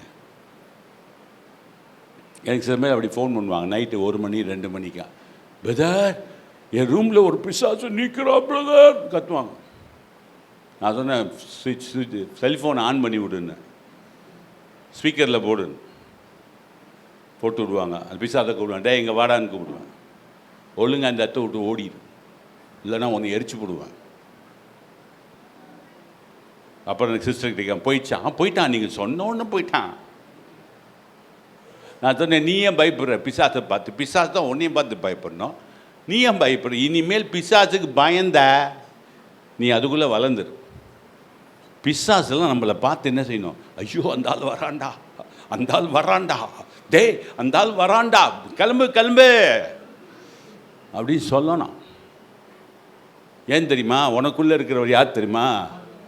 ஆவியானவர், வல்லமை நிறைந்தவர், அதிகாரம் பெற்றவர்.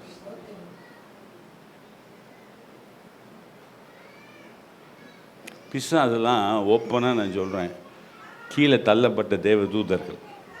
செத்துப்போன ஆவிலாம் உலகத்திலே வேஸ்ட்டுன்னு சொல்லி செத்து போய் ஆவியாக வந்துட்டான். அவனுக்கு போய் நீங்கள் பயந்துட்டுருக்கிறீங்க. எப்போ இந்த பயம்லாம் உங்களுக்கு போகும்னா உனக்குள்ளே பரிசுத்த ஆவி வந்தால் தான் போகும்.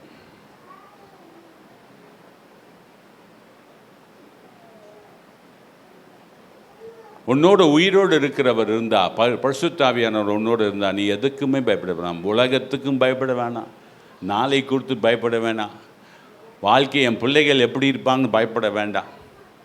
நீ ஜெபம் பண்ணுறது தான் உன் பிள்ளைங்களுக்கு நடக்கும். நீ ஜெபம் பண்ணுறது தான் உன் குடும்பத்தில் நடக்கும். நீ ஜெபம் பண்ணுறது தான் சபையில் நடக்கும். நீ எவ்வளோ ஒரு ஆத்மாவுக்கு கேட்குறியோ அவ்வளோ ஆத்மா இயேசு கொடுக்க ரெடியாக இருக்கிறார். நீ பெற்றுக்கொள்ள ரெடியாக இருக்கிறியா? நம்மெல்லாம் எப்படி, ஆண்டவரே ஏதாவது போடுங்கய்யா, ஏதாவது செய்யுங்கய்யான்னு. ஆண்டவர் சொல்வார், நான் எதையும் செய்ய மாட்டேன். நீ ஏதாவது கேட்டால் செய்வேன், கேட்கலன்னா செய்ய மாட்டேன்.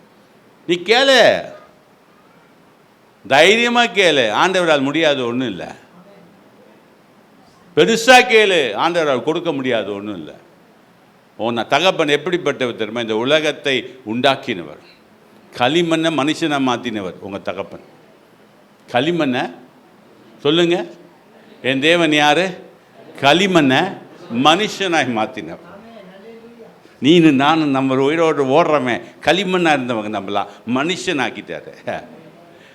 ஆண்டவர் தண்ணீரை திராட்சரசம் மாற்ற முடியும்.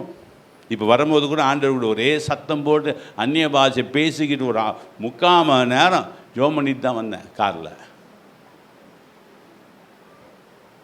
ஆண்டவரால் முடியாத ஒன்றும் இல்லைங்க. ஆண்டவரை எல்லாமே முடியும், எல்லாமே முடியும். நீ வேணால் ஃபுல் ஸ்டாப் வச்சுக்கலாம், அவர் ஃபுல் ஸ்டாப்பே கிடையாது அவருக்கு. அவர் எதையும் செய்வார். நீ விரும்பினா, நீ நம்பினா, எதையும் செய்ய அவரால் முடியும். நான் நம்புகிறேன். நீங்கள் நம்புறீங்களா? ஆண்டவரால் செய்ய முடியாது இந்த உலகத்தில் ஒன்றுமே கிடையாது. நீங்கள் விரும்பினா செஞ்சு கொடுப்பார், உயிரோடு எழுப்ப முடியும். புரிஞ்சுதா? யார் யாருக்கு புரியுது? ஆண்டவர் பரிசுத்த ஆவியானவர், இயேசுவோடு இருந்த பரிசுத்த ஆவியானவர் இயேசுவை உயிரோடு எழுப்பிட்டாருங்க. வராங்க, சென்று வாசிக்கலாம். யோவான் 20ஆம் அதிகாரம் 1-4 வசனங்கள். யோவான் 20, 1-4. வாரத்தின் முதல் நாள் காலையில் அதிக இருட்டோட மகதலேனா மரியாள் கல்லறையிடத்திற்கு வந்து கல்லறையை அடைத்திருந்த கல் எடுத்து போட்டிருக்க கண்டாள். உடனே அவள் ஓடி சீமோன் பேதுருவிடத்திலும் இயேசுவுக்கு அன்பாய் இருந்த மற்ற சீஷரிடத்திற்கும் போய், கர்த்தரை கல்லறையிலிருந்து எடுத்துக்கொண்டு போய்விட்டார்கள், அவரை வைத்த இடம் எங்களுக்கு தெரியவில்லை என்றாள். அப்பொழுது பேதுருவும் மற்ற சீஷனும் கல்லறையிடத்திற்கு போகும்படி புறப்பட்டு இருவரும் ஒருமித்து ஓடினார்கள். பேதுருவை பார்க்கிலும் மற்ற சீஷர் துரிதமாய் ஓடி முந்தி கல்லறையிடத்தில் வந்து அதற்குள்ளே குனிந்து பார்த்து சீலைகள் கிடக்கிறதை கண்டான். ஆனாலும் அவன் உள்ளே போகவில்லை. போதும் போதும் பாருங்க, யார் ஃபர்ஸ்ட் இயேசுவை பார்க்க வந்தா? மகதலேனாள் மரியாள். மகதலேனா மரியாளுக்குள்ள 7 பிசாசுகள் இருந்தது. எவ்வளோ பிசாசு இருந்துச்சு? 7 பிசாசு. லூக்கில் எழுதியிருப்பார் கடைசி அதிகாரத்தில். லூக் கடைசி அதிகாரத்தில் மகதலேனா மரியாளை பற்றி எழுதியிருப்பார். 7 பிசாசுகள் இருந்துதான். ஆண்டவர் அந்த 7 பிசாசை துரத்துனதுனால மகதலேனா மரியா யாரோட டிசைபிள் ஆயிட்டா? இயேசுவோட சீஷையா மாறிட்டா. இதான் நடந்தது. இப்போ இயேசு மரித்துட்டார், அடக்கம் பண்ணப்பட்டான்னு சொல்லிட்டு இயேசு எங்கே அடக்கம் பண்ண வச்சிருக்கான்னு சொல்லி கண்டுபிடிச்சிட்டாங்க இவங்க 2 பேரும். ஏன்னா கடைசி வரைக்கும் அடக்கம் பண்ணுற வரைக்கும் யார் கூட இருந்தா? யார் கூட இல்லை?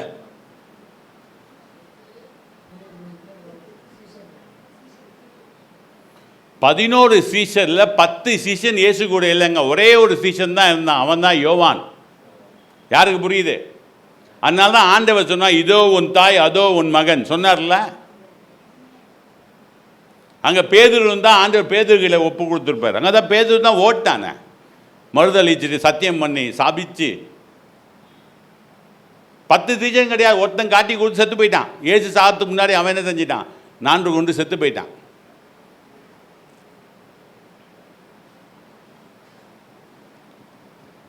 இப்போ அந்த மகதலேனா மரியாள் இயேசு எங்கே வைக்கிறாங்கன்னு பார்த்துட்டார். 6 மணிக்குள்ளே எங்கே போயிடணும்? அவங்கெல்லாம் வீட்டுக்குள்ளே போயிடணும். அதனால் ஓடிட்டாங்க எல்லாம். 5 மணிக்கு இறக்குனாங்க, டப்புன்னு ஆண்டை விதைச்சாங்க, இது பண்ணி தூப வர்க்கம்லாம் வச்சுட்டு ஓடிட்டாங்க. காலையில் அதிகாலையில், ஞாயிற்றுக்கிழமை அதிகாலையில், வாரத்தின் முதல் நாளில் வராங்க. யார்? வாரத்தின் முதல் நாள் காலையிலே அதிக இருட்டோடு மகதலேனாள் மரியாள் கல்லறையில் வந்து கல்லறை அடைத்திருந்த கல் எடுக்கப்பட்டிருக்கிறதை கண்டாள். அப்போ அவள் கல் போடுற வரைக்கும் கூட இருந்தா. உடனே அவள் ஓடி உள்ளே போலங்க. உடனே அவள் ஓடி சீமோன் பேதுருவிடத்தில் இயேசுவுக்கு அன்பாயிருந்த மற்ற சீஷருக்கு போய், கர்த்தரை கல்லறையிலிருந்து எடுத்துக்கொண்டு போய்விட்டார்கள், அவரை வைத்த இடம் எனக்கு தெரியவில்லை என்றார். இயேசு உயிரோடு எழுப்பினதெல்லாம் சொன்னாருங்க. ஒருத்தனுக்கும் புரியல. இப்போ நான் பிரசங்கம் பண்ண நிறைய பேர் கேட்பீங்க, நிறைய பேருக்கு புரியாது. நல்லா கேட்குற மாதிரி இருக்கும், ஆனால் உள்ளே போகாது. யாருக்குள்ளே போகணுமோ அவங்களுக்குள்ளே மட்டும்தான் போகும். இப்போ இயேசு எவ்வளோ வாட்டி சீசர்கிட்ட சொல்லிட்டார், நான் உயிரோடு எழும்ப போகிறேன்னு. அன்றைக்கி உயிரோடு எழும்பதை பற்றி யாருக்குமே தெரியாது. அவன் கட்டாயம் எழுப்புவீங்க தான் சொல்லியிருப்பான்.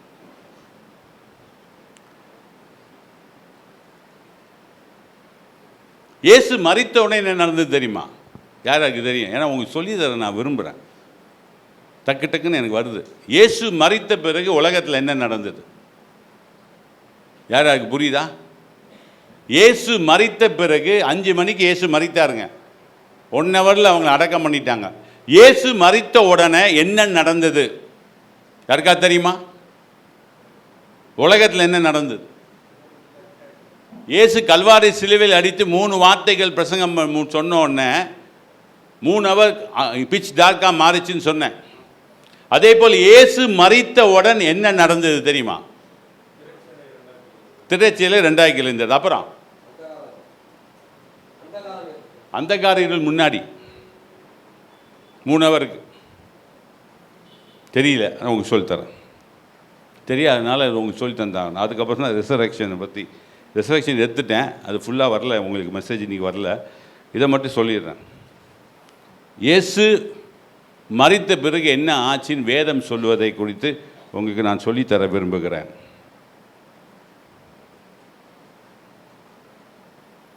மத்தேயு 27ஆம் அதிகாரம் 51, 52, 54 வரைக்கும் வாசிங்க. மத்தேயு 27, 51லேருந்து 54 வரைக்கும் வாசிங்க. அப்பொழுது தேவாலயத்தின் திரைச்சீலை மேலே தொடங்கி இயேசு மரித்த பிறகு, அதுக்கு முந்தின வசனம் வாசிங்க. இயேசு மறுபடியும் மகா சத்தமாய் கூப்பிட்டு ஆவியை விட்டார். அப்பொழுது தேவாலயத்தின் திரைச்சீலை மேல் தொடங்கி கீழ் வரைக்கும் 2ஆக கிழிந்து பூமியும் அதிர்ந்தது. என்னது? பூமி அதிர்ச்சி உண்டாச்சு. பூமி அதிர்ந்தது, கண்மலைகளும் பிளந்தது, பெரிய பெரிய மலைகள் 2ஆக பிளந்தது, கல்லறைகளும் திறந்தது. என்னாச்சு? கல்லறைகளும் திறந்தது. நித்திரையடைந்த அநேக பரிசுத்தவான்களுடைய சரீரங்களும், என்னது? நித்திரை அடைந்த அநேக பரிசுத்தவான்களின் சரீரங்களும் எழுந்திருந்தது. அவர் உயிரோடு எழுந்த பின்பு இவர்கள் கல்லறைகளை விட்டு புறப்பட்டு பரிசுத்த நகரத்துக்கு பிரவேசித்து அநேகருக்கு காணப்பட்டார்கள். 100க்கு அதிபதியும். பாருங்க, இது ரெண்டு பாயிண்ட் புரிஞ்சுக்கோங்க. இயேசு மரித்தவுடன் திரைச்சீலை 2ஆக கிழிந்தது. திரைச்சீலைன்னா எங்கே இருக்கும்? தேவாலயத்தில் எந்த இடத்துல இருக்கும்? திரைச்சீலை கிழிஞ்சதுங்க. திரைச்சீலை எங்கே இருக்கும் தேவாலயத்தில்?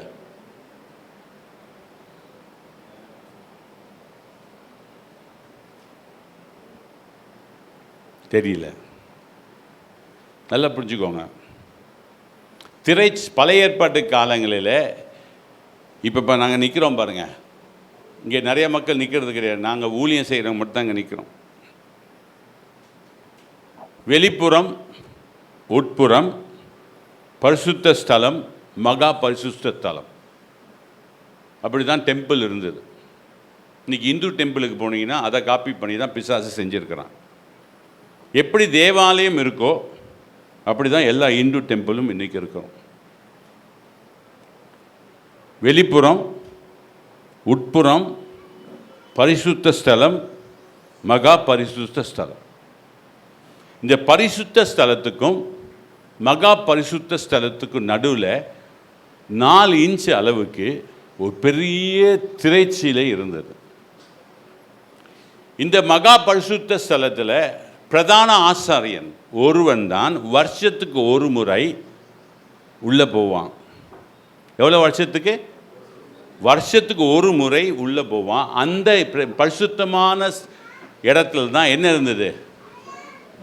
உடன்படிக்கை பெட்டி இருந்தது. யாராக்கு புரியுது? பிரதான ஆசிரியன் உள்ளே போகும்போது அவன் எண்ணங்கள்லாம் பரிசுத்தமாக இருக்கணும். எண்ணத்தில் கொஞ்சம் மிஸ்டேக் இருந்தால் செத்துடுவான். புரியுதா?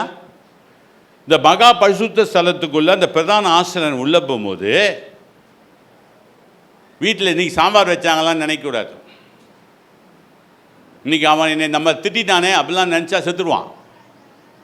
அவன் ஒன்றே நினைக்கணும், பிதாவாகிய தேவன் மகிமை உள்ளவர், பிதாவாகிய தேவன் மகிமை உள்ளவர், பிதாவாகிய தேவன் மகிமை உள்ளவர்னு சொல்லி தான் உள்ளே போனோம். எதுக்கு உள்ளே போகிறான்?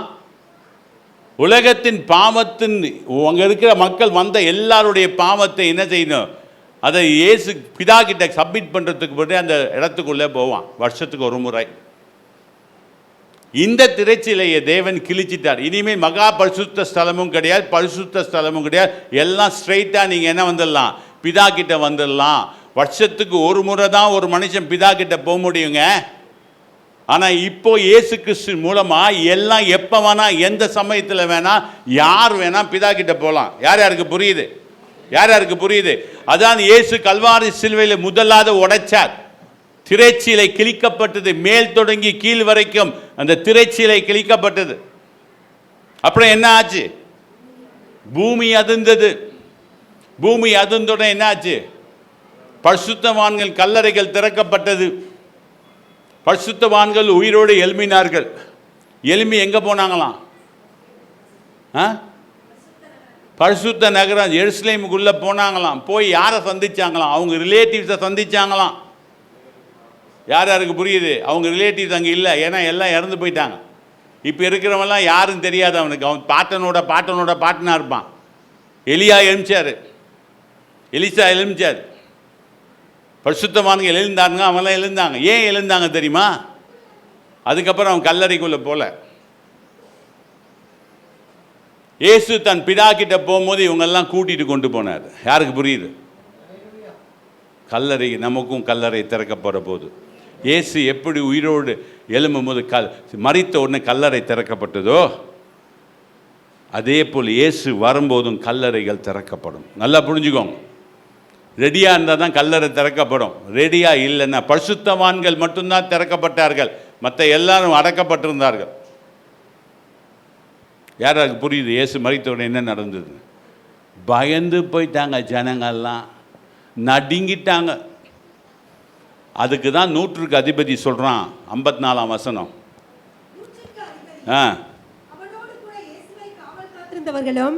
பூமி அதிர்ச்சியும் சம்பவித்த காரியங்களையும் கண்டு மிகவும் பயந்து மெய்யாகவே இவர் தேவனுடைய குமாரன் என்றார்கள். மெய்யாகவே இவர் தேவனுடைய குமாரன் என்றார். இயேசு எங்கே போனாருங்க மரித்த பிறகு தெரியுமா? பாதாளத்துக்குள்ளே போனார். ஏன் பாதாளத்துக்குள்ளே போனார்? காவலுள்ள ஆவிகளிடம் பேசினார், சுவிசேஷத்தை பிரசங்கம் பண்ணார். அல்ல ரட்சிக்கப்பட்டவனை திருப்பியும் இந்த உயிரோடு எழுப்புனாங்கல்ல, அவங்களோடு சேர்ந்து பிதா கிட்ட போய் ஒப்படைச்சிட்டு தன்னுடைய ராஜ்யத்துக்கு போயிட்டார். அது வரைக்கும் நடந்ததுங்க. நல்லா புரிஞ்சுக்கோங்க. இயேசு உயிரோடு எழும்பிட்டார். தேவதூதர்கள் சொல்கிறாங்க சீஷர்களை பார்த்து, இந்த 2 சீஷன் எங்கே இருறான் ஓடுறான் பாருங்க. 7:8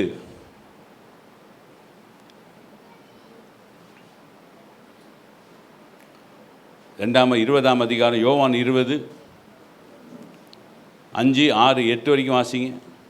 அதற்குள்ளே குனிந்து பார்த்து அதற்குள்ளே குனிந்து பார்த்து சீலைகள் கிடக்கிறதை கண்டான். சீலைகள் கிடக்கிறதை கண்டான். ஆனாலும் அவன் உள்ளே போகவில்லை. அவன் உள்ளே போகவில்லை. யாரு? யோவான் உள்ளே போகவில்லை.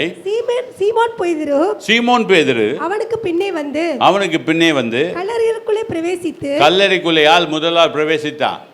சீமோன் பேதுரு. ஏங்க மரியாள் வந்தா, மகதலேனா மரியாள் சில கல்லறைக்குள்ளே பிரவேசிக்கல, அவளும் ஓடிட்டா.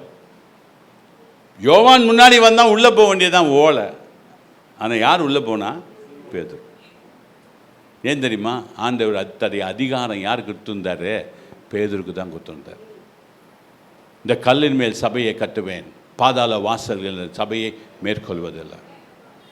இந்த சபை என்பது சாதாரண விஷயம் இல்லைங்க. இதுக்குள்ளே இருக்க வல்லமையும் அதிகாரம் பார்த்தீங்கன்னா பவர்ஃபுல். நீங்கள் அறிஞ்சிக்கிட்டீங்கன்னா உங்களுக்கு தெரியும். நான் அதை பற்றி உங்களுக்கு சொல்ல முடியல. இப்போ இந்த சபைக்குள்ளே ஒரு வல்லமையும் அதிகாரத்தையும் தேவன் வைத்திருக்கிறார். சாதாரணங்க இல்லைங்க. நீங்கள் பார்த்தா ஒரு சின்ன கட்டணம் மாதிரி இருக்குதுன்னு நினைக்காதீங்க. இதுக்குள்ளே இருக்க வல்லமையும் அதிகாரம், பரலோகத்தில் இருக்கிற வல்லமை அதிகாரம் சபைகளுக்குள்ளே இருக்குது. ஞாபகம் வச்சுக்கோங்க. சபை என்பது சும்மா சாதாரண விஷயம் நினச்சிடாதீங்க. இதுக்குள்ளே வல்லமையும் அதிகாரம் நிறைந்ததாக இருக்குது. இதை யூஸ் பண்ணிக்க தெரியணும் நமக்கு, அவள் தான். பேதுருக்குள்ள சபை இதுக்குள்ள கல்லறைக்குள்ளே இறங்குறார். கல்லறைக்குள்ள இறங்கிட்டார். என்ன நடந்தது பார்க்கலாம். சீலைகள் கிடக்கிறதையும் அவருடைய தலையில் சுற்றி இருந்த சீலை மறு சீலைகளுடனே வைத்திராமல் தனியே ஒரு இடத்துல சுருட்டி வைத்திருக்கிறதையும் கண்டான். முந்தி கல்லறை இடத்திற்கு வந்த மற்ற சீஷனும் அப்பொழுது உள்ளே பிரவேசித்து கண்டு விசுவாசித்தான். அவர் மரித்தோரிலிருந்து எழுந்திருக்க வேண்டும் என்கிற வேத வாக்கியத்தை அவர்கள் இன்னும் அறியாதிருந்தார்கள். பின்பு அந்த சீஷர்கள் தங்களுடைய இடத்திற்கு திரும்பி போனார்கள். மரியாள் கல்லறையின் அருகே வெளியே நின்று அழுது கொண்டிருந்தாள். பாருங்க, இப்ப வரைக்கும் இயேசு சீஷர் தன்னை வெளிப்படுத்தல. இயேசு சொன்னதை கூட மறந்து போயிட்டானுங்க 12 சீஷர். அதில் 11 ஒருத்தர் செத்துட்டான். எல்லாம் மறந்துட்டாங்க. இயேசு சொன்னது எதுவுமே ஞாபகம் இல்லை. உயிரோடு எலும்புவேன்னு சொன்னதெல்லாம் ஞாபகம் இல்லை. அது கதை மாதிரி இருந்துச்சு அவங்களுக்கு. அவங்க புரிந்து கொள்ள முடியலை. ஏன் தெரியுமா? பரிசுத்தாவியானவர் இல்லை. யாருக்குள்ள? சீஷருக்குள்ள. வல்லமை அதிகாரம் இருந்தது, அவங்களுக்குள்ள பரிசுத்தாவியானவர் இல்லாததுனால என்னால் எதையுமே புரிந்து கொள்ள முடியல. அதனால தான் நாங்கள் சபையில் சொல்லுவோம், பரிசுத்தாய் பெற்றுக்கோங்க, பரிசுத்தாய் பெற்றுக்கோங்க, பரிசுத்தாய் பெற்றுக்கோங்க, பரிசுத்தாய் பெற்றுக்கோங்க. ஏன் ஊழியக்காரங்களாம் விசுவாசியை பார்த்து சொல்கிறாங்கன்னா, விளையாட்டுக்கு இல்லை. நாங்கள் சொல்கிற மெசேஜ் உங்களுக்கு உள்ளே வரணும்னா பரிசுத்தாவி இருந்தால் தான் வரும். இல்லைன்னா ஒரு கதை மாதிரி தான் இருக்கும். சீஷர்களுக்கு கதை மாதிரி இருந்தது பாருங்கள் இயேசு சொல்லும் போது. அதனால் நம்ப முடியலை அவங்களுக்கு.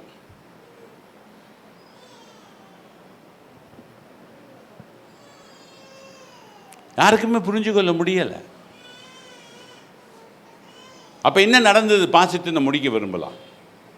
11லேருந்து 18 வரைக்கும் வாசிங்க, அதோட முடிச்சிடலாம். வாசிங்க.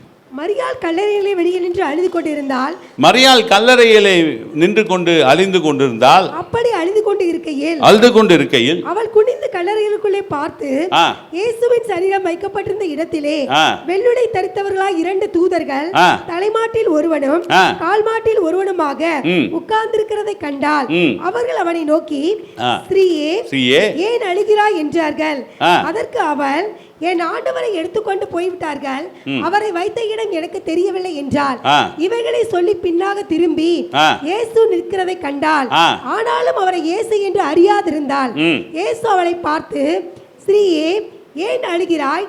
யாரை தேடுகிறாய் என்றார். அவள் அவரை தோட்டக்காரன் என்று எண்ணி, ஐயா, நீர் அவரை எடுத்துக்கொண்டு போனது உண்டானால் அவரை வைத்த இடத்தை எனக்கு சொல்லும், நான் போய் அவரை எடுத்துக்கொள்வேன் என்றாள். இயேசு அவளை நோக்கி, மரியாளே என்றார். அவள் திரும்பி பார்த்து ரபூனி என்றாள். அதற்கு போதகரே என்று அர்த்தமாம். இயேசு அவளை நோக்கி, என்னை தொடாதே, நான் இன்னும் என் பிதாவினிடத்திற்கு ஏறி போகவில்லை. நீ என் சகோதரத்திற்கு போய், நான் என் பிதாவினிடத்திற்கும் உங்கள் பிதாவினிடத்திற்கும் என் தேவனிடத்திற்கும் உங்கள் தேவனிடத்திற்கும் ஏறி போகிறேன் என்று அவர்களுக்கு சொல்லு என்றார். மகதலேனா மரியாள் போய் தான் கர்த்தர் கண்டதையும் அவர் தன்னுடைய சொன்னவைகளையும் சீஷருக்கு அறிவித்தாள். நல்ல கவனிங்க. 2 பேர் வந்தாங்களே ஃபாஸ்ட்டாக, திருப்பி ஃபாஸ்ட்டாக போயிட்டாங்க. யாருக்கு புரியுது? ஓடி வந்தாங்க 2 பேர். முந்தின யார் ஓடி வந்தது? யோவான். பின்னாடி யார் வந்தது? பேதுரு. யார் உள்ளே போனது? பேதுரு. யோவான் உள்ளே போகல. 2 பேர் சீலைகள் கிடக்கிறதெல்லாம் பார்த்தாங்க. ஆனால் மைண்டில் என்ன ஒர்க் பண்ணல? தேவன் சொன்ன வார்த்தை, யாரோ எடுத்துகிட்டு போயிட்டாங்க போல, வரா போலாண்டா போயிட்டாங்க. இவ வந்தா, இவ சொல்லிட்டு மெதுவாக நடந்து வரா. இவங்க ஓடி வந்து பார்த்துட்டு இவங்க முன்னாடி, பார்த்து நீ சொன்ன மாதிரி பார்த்தோம்பா அப்படின்னு சொல்லிட்டு போயிட்டாங்க. இப்போ இவ உள்ளே வரா. உள்ளே வந்து பார்த்தா யார் இருக்கிறா? தேவதூதன். அதையாச்சும் அவனுங்க பார்த்துட்டு போயிடக்கூடாது. அதை விட அவனுக்கு இப்போ நம்மலாம் அவசரப்படுவோம். பார்த்துருக்கீங்களா? 10 மணி ஆச்சு, சர்ச்சு முடியலையேன்னு யோசிப்போம் பாருங்கள். இப்போ டைம் என்ன ஆச்சு? 11:05 ஆச்சு. 11 மணிக்கு முடிக்குவது இன்னும் 5 நிமிஷம் கடத்திட்டாரே இவர்.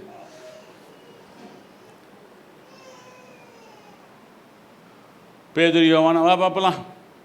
மரியாள் சொன்னது ரைட் தான், ஏசு இல்லைப்பா, பாப்பா போகலாம். போகும்போது மரியாள் வரா.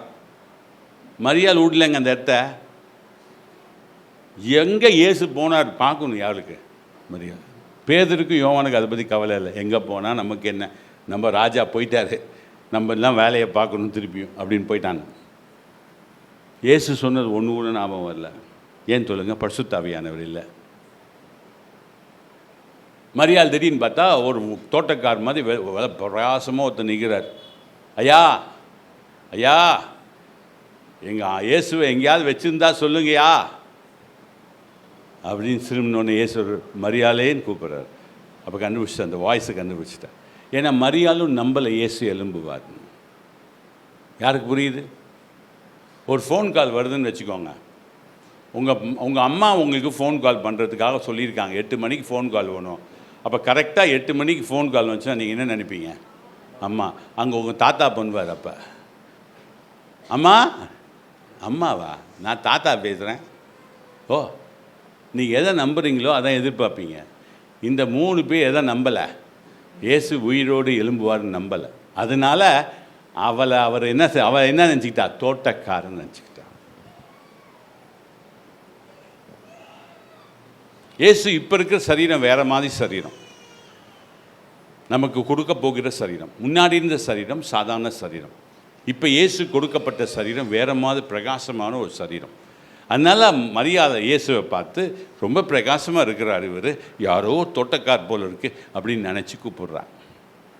அவள் மரியாதைன்னு சொன்ன ரபூனின்னு சொல்கிறான். ஓடி வந்து கட்டிப்பிடிக்க போகிறான். தொடாத, நான் இன்னும் உன் பிதாக்கிட்டையும் என் பிதாக்கிட்டையும் போல இன்றைக்கி உன்னுடைய தேவனும். இது வரைக்கும் யாராக இருந்தார் அவர்? பிதா. யாருக்கு? பிதா கிட்ட யாரும் போக முடியாது. இனிமேல் நீங்கள் உங்கள் பிதா கிட்ட போகலான்னு சொல்லி சொல்கிறார். நீங்கள் தேவனை கூப்பிடலான்னு சொல்லி சொல்கிறார். உன்னுடைய பிதாவும் உன்னுடைய தேவனும், என்னுடைய பிதாவும் என்னுடைய தேவன்கிட்ட போகணும். அதுக்கப்புறம் நான் உன்னை பேசுகிறேன். நான் எழுந்திருப்பதை சீசருக்கு போய் சொல்லு, நீ கண்டதை சீசருக்கு போய் சொல்லு என்று சொல்லிவிட்டு தேவன் தன்னோட வேலைக்கு போய்விட்டார். பாருங்கள், நல்லா புரிஞ்சுக்கோங்க. இயேசு உயிரோடு இருக்கிறார். இயேசு எனக்குள்ளே வரணும். இயேசு செய்த அற்புதத்தை நானும் செய்யணும். இயேசு எழுந்தது போல் நானும் எழுமணும். இயேசு பறந்தது போல் நானும் பறக்கணும்னு நீங்கள் நினச்சிங்கன்னா உங்களுக்குள்ளே யார் வேணும்? பரிசுத்த ஆவியானவர் வேணும். இயேசு எப்படி பறந்தார்? கலிலேயா 1ஆம் அதிகாரம் 11ஆம் வசனம் வாசித்து முடிக்க நான் விரும்புகிறேன். டைம் ஆயிடுச்சு.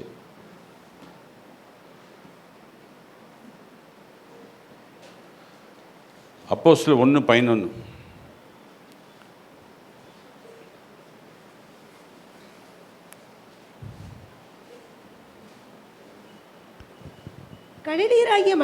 கலிலேயராகிய மனுஷரே, நீங்கள் ஏன் வானத்தை அண்ணாந்து பார்த்து நிற்கிறீர்கள்? ஏன் வானத்தை அண்ணாந்து பார்த்து நிற்கிறீர்கள்? உங்களிடத்திலிருந்து வானத்துக்கு எடுத்துக்கொள்ளப்பட்ட இந்த இயேசுவானவர் எப்படி உங்கள் கண்களுக்கு முன்பாக வானத்துக்கு எழுந்தருளி போனாரோ அப்படியே மறுபடியும் வருவார். யார் இயேசு எழுந்து போனது போல போகணும்னு ஆசைப்படுறீங்க? நீங்க எழும்பி போகணும்னா உங்களுக்கு பரிசுத்த ஆவியானவர் வேண்டும். இயேசு உயிரோடு எழுப்பினவர் யார்?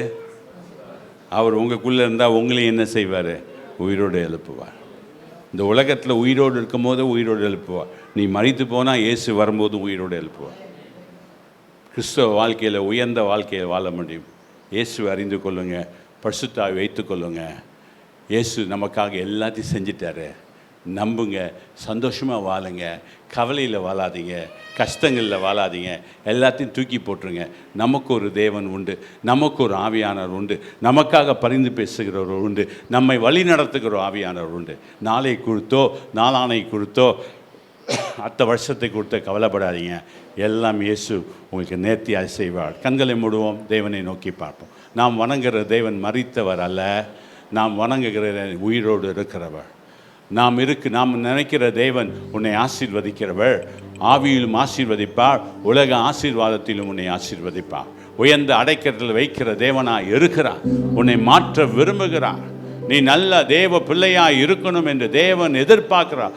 ஆவிக்குள்ள கலிகூற வேண்டும் என்று தேவன் விரும்புகிறார். உன் பிரச்சனையை எதிர்த்து நிற்கிற எல்லா பிரச்சனையும் எதிர்த்து நிற்கிற ஜபத்தை கைவிடாதபடி ஜபம் ஒரு ஜெயத்தை கொடுக்கும். இயேசுவின் பிரச்சனை, இயேசு அந்த சிலுவையை சுமப்பதற்கு 3 மணி நேரம் ஜபித்தார் என்பதை நாங்கள் பார்க்கிறோம். அதே போல உன்னுடைய கஷ்டங்கள் உன்னை எதிர்த்து வரும்போது அதை எதிர்த்து நிற்கிற ஜபம் ரொம்ப தேவை என்பதை அறிந்து நாங்கள் ஓட என் தேவன் கிருபைகளை தாங்க. உங்கள் நாமம் உயர்ந்திருக்கட்டும். ஒரு கிறிஸ்தவன் நல்ல ஜெபிக்கிறவனாய் மாறணும். ஒரு கிறிஸ்தவன் நல்ல ஆவிக்குரியவனாய் மாறணும். கிறிஸ்தவன் சபையில் இருக்கிற அதிகார வல்லமையை புரிந்து கொள்ளணும். அவன் மூலமாய் நீ செய்ய வேண்டிய எல்லா செய்கைகளையும் செய்து முடிப்பீரா.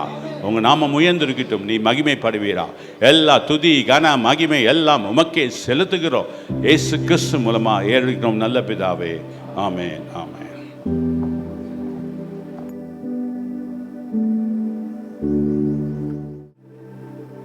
ஆராதனை வேளையிலே ஆவியானவரை பற்றி உணர்த்ததுனாலே ஒரு மன ஆவியை கொடுத்து அந்த ஆவியானவரை பற்றி என்று ஆண்டவர் நம்மோடு பேசியிருக்கிறார். கரங்களை தட்டுவோமா? அல்லேலூயா. ஆவியானவர் எங்கு உண்டோ அங்கு விடுதலை உண்டு. அந்த மெய்யான விடுதலை ஆவியானவர் இருந்தால் மட்டும்தான் நாம் பெற்றுக்கொள்ள முடியும். அந்த ஆவியானவரை பெற்றுக்கொள்ள நீங்கள் வாஞ்சியா இருங்க, கேளுங்க. கேட்கிறவர்களும் பெற்றுக்கொள்கிறார். ஆவியார் இருந்தால் மட்டும்தான், ஆவியார் கூட இருந்தால் மட்டும்தான் நமக்கு என்ன உண்டு? உயிர்த்தெழுதல் உண்டு. கரங்களை தட்டுவோமா? Thank you Jesus. நன்றி செலுத்துகிறோம் ஆண்டவரை, நாங்கள் துதிக்கிறோம், ஸ்தோத்தரிக்கிறோம் ஆண்டவரை. அப்பா, நல்ல உயிர்த்தெழுந்த நாளுக்காக நன்றி செலுத்துகிறோம் ஆண்டவர். மரித்தேன் ஆனாலும் சதா காலங்களிலும் உயிரோடு இருக்கிறேன் என்று சொன்ன தேவனே, நாளில் எங்களோட கூட பேசினீரப்பா. ஒரு வார்த்தைக்காக நன்றி செலுத்தும். வார்த்தை கொண்டு வந்த அன்பு போதகரை இந்த கரங்களை ஒப்புக் கொடுக்கிறோம் அப்பா.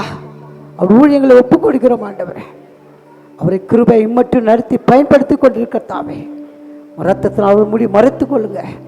பிள்ளைகளை ஒப்புக் கொடுக்கிறோம், மனைவியை ஒப்புக் கொடுக்கிறோம் அப்பா. எல்லாவற்றிலும் மேலாக தகப்பன அவர் ஊழியத்தை நாங்கள் ஒப்புக் கொடுத்து செபிக்கிற ஆண்டவரே, இம்மட்டும் நடத்தினீர் அப்பா. அதற்காக நன்றி செலுத்துகிறோம். இன்னும் தகப்பன ஐயாவை எடுத்து பயன்படுத்த முடியாது, உடைய நாமத்தை நாங்கள் மகிமைப்படுத்த முடியாது. உதவி செய்யுங்கப்பா ஐயா. செலுத்து நல்ல சுகத்தை, பலத்தை, ஆரோக்கியத்தை கொடுங்கப்பா. கிருபை கொடுத்து நடத்திட்டும் ஆண்டவரே. ரத்தத்தால் முடி மறைத்து கொள்ளும் கர்த்தாவே. ஐயா போக்கிலும் வரத்திலும் தேவ பாதுகாப்பு அவருக்கு உண்டாக்கும்படியா சேபிக்கிற ஆண்டவரே. வல்லமல்ல கரத்தில் ஒப்பு கொடுத்து தாத்துக்கிறோம். நீங்கள் மாத்திரம் மகிமைப்படுங்கப்பா. அப்போ அந்த நாளில் அப்பா வந்து உம்முடைய வார்த்தை கேட்ட பிள்ளைகளை ஆண்டு உயிர்த்தெந்த வல்ல பெற்றுக்கொண்டவர்களாய் அன்பு பிள்ளைகளை, சிறு பிள்ளைகள், குழந்தைகள், வாலிப பிள்ளைகள், முதியவர்கள், கணவன், மனைவி, சகோதர சகோதரர்கள், ஒவ்வொரு குடும்பத்தையும் தகப்பனே உயிர்த்தெந்த இயேசு கிறிஸ்துவின் நாமத்தினாலே ஆசீர்வதிக்கிறோம் கர்த்தாவை, ஆசீர்வதிக்கிறோம். முற்றிலும் எங்களை தாழ்த்தி ஒப்புகிறோம். பெத்தேலின் ஆசீர்வாதங்கள், சுகம், பலன், ஆரோக்கியம், சமாதானம், சந்தோஷம், பாதுகாப்பு எல்லாவற்றையும் தகப்பன பரிபூரண ஆசீர்வாதங்களால் பிள்ளைகளை நிரப்பும்படியா செபிக்கிறான். இரத்தத்தினால் முடி மறைத்துக் கொள்க. சிரத்தால் சம்பாதித்த பெத்தேல் ஆசீர்வாத சபையையும் சபை பிள்ளைகளையும் நீ ஆசீர்வதித்து பாதுகாத்துக் கொள்ளும்படியா தகப்பன அப்பா. நாமத்தை மகிமைப்படுத்திக் கொள்ள முடியாது, நாமத்தை நாங்கள் மகிமைப்படுத்த முடியாது. உதவி செய்யுங்கப்பா. பெரிய காரியங்களை செய்யுங்க. எங்களை தாழ்த்தி ஒப்புக் கொடுங்க. நீங்கள் மாத்திரம் மகிமைப்படுங்க. துதியும் கனமும் மகிமையும் ஒருவருக்கே நாங்கள் எடுக்கிற ஆண்டவரே, எங்கள் கர்த்தரும் மீட்பரும் இரட்சகரும் ஆகிய இயேசு கிறிஸ்துவின் நாமத்தினாலே வேண்டி செபிக்கிறோம் பிதாவே, ஆமேன், ஆமேன். எல்லாம் சேர்ந்து சொல்வோம். என் ஆத்மாவே கர்த்தரை ஸ்தோத்திரி, என் மூலமாக பரிசுத்த நாமத்தை ஸ்தோத்திரி. என் ஆத்மாவே கர்த்தரை ஸ்தோத்திரி, கர்த்தர் செய்த சகல உபகாரங்களை மறவாதே. ஆமேன், ஆமேன். அல்லேலூயா, அல்லேலூயா.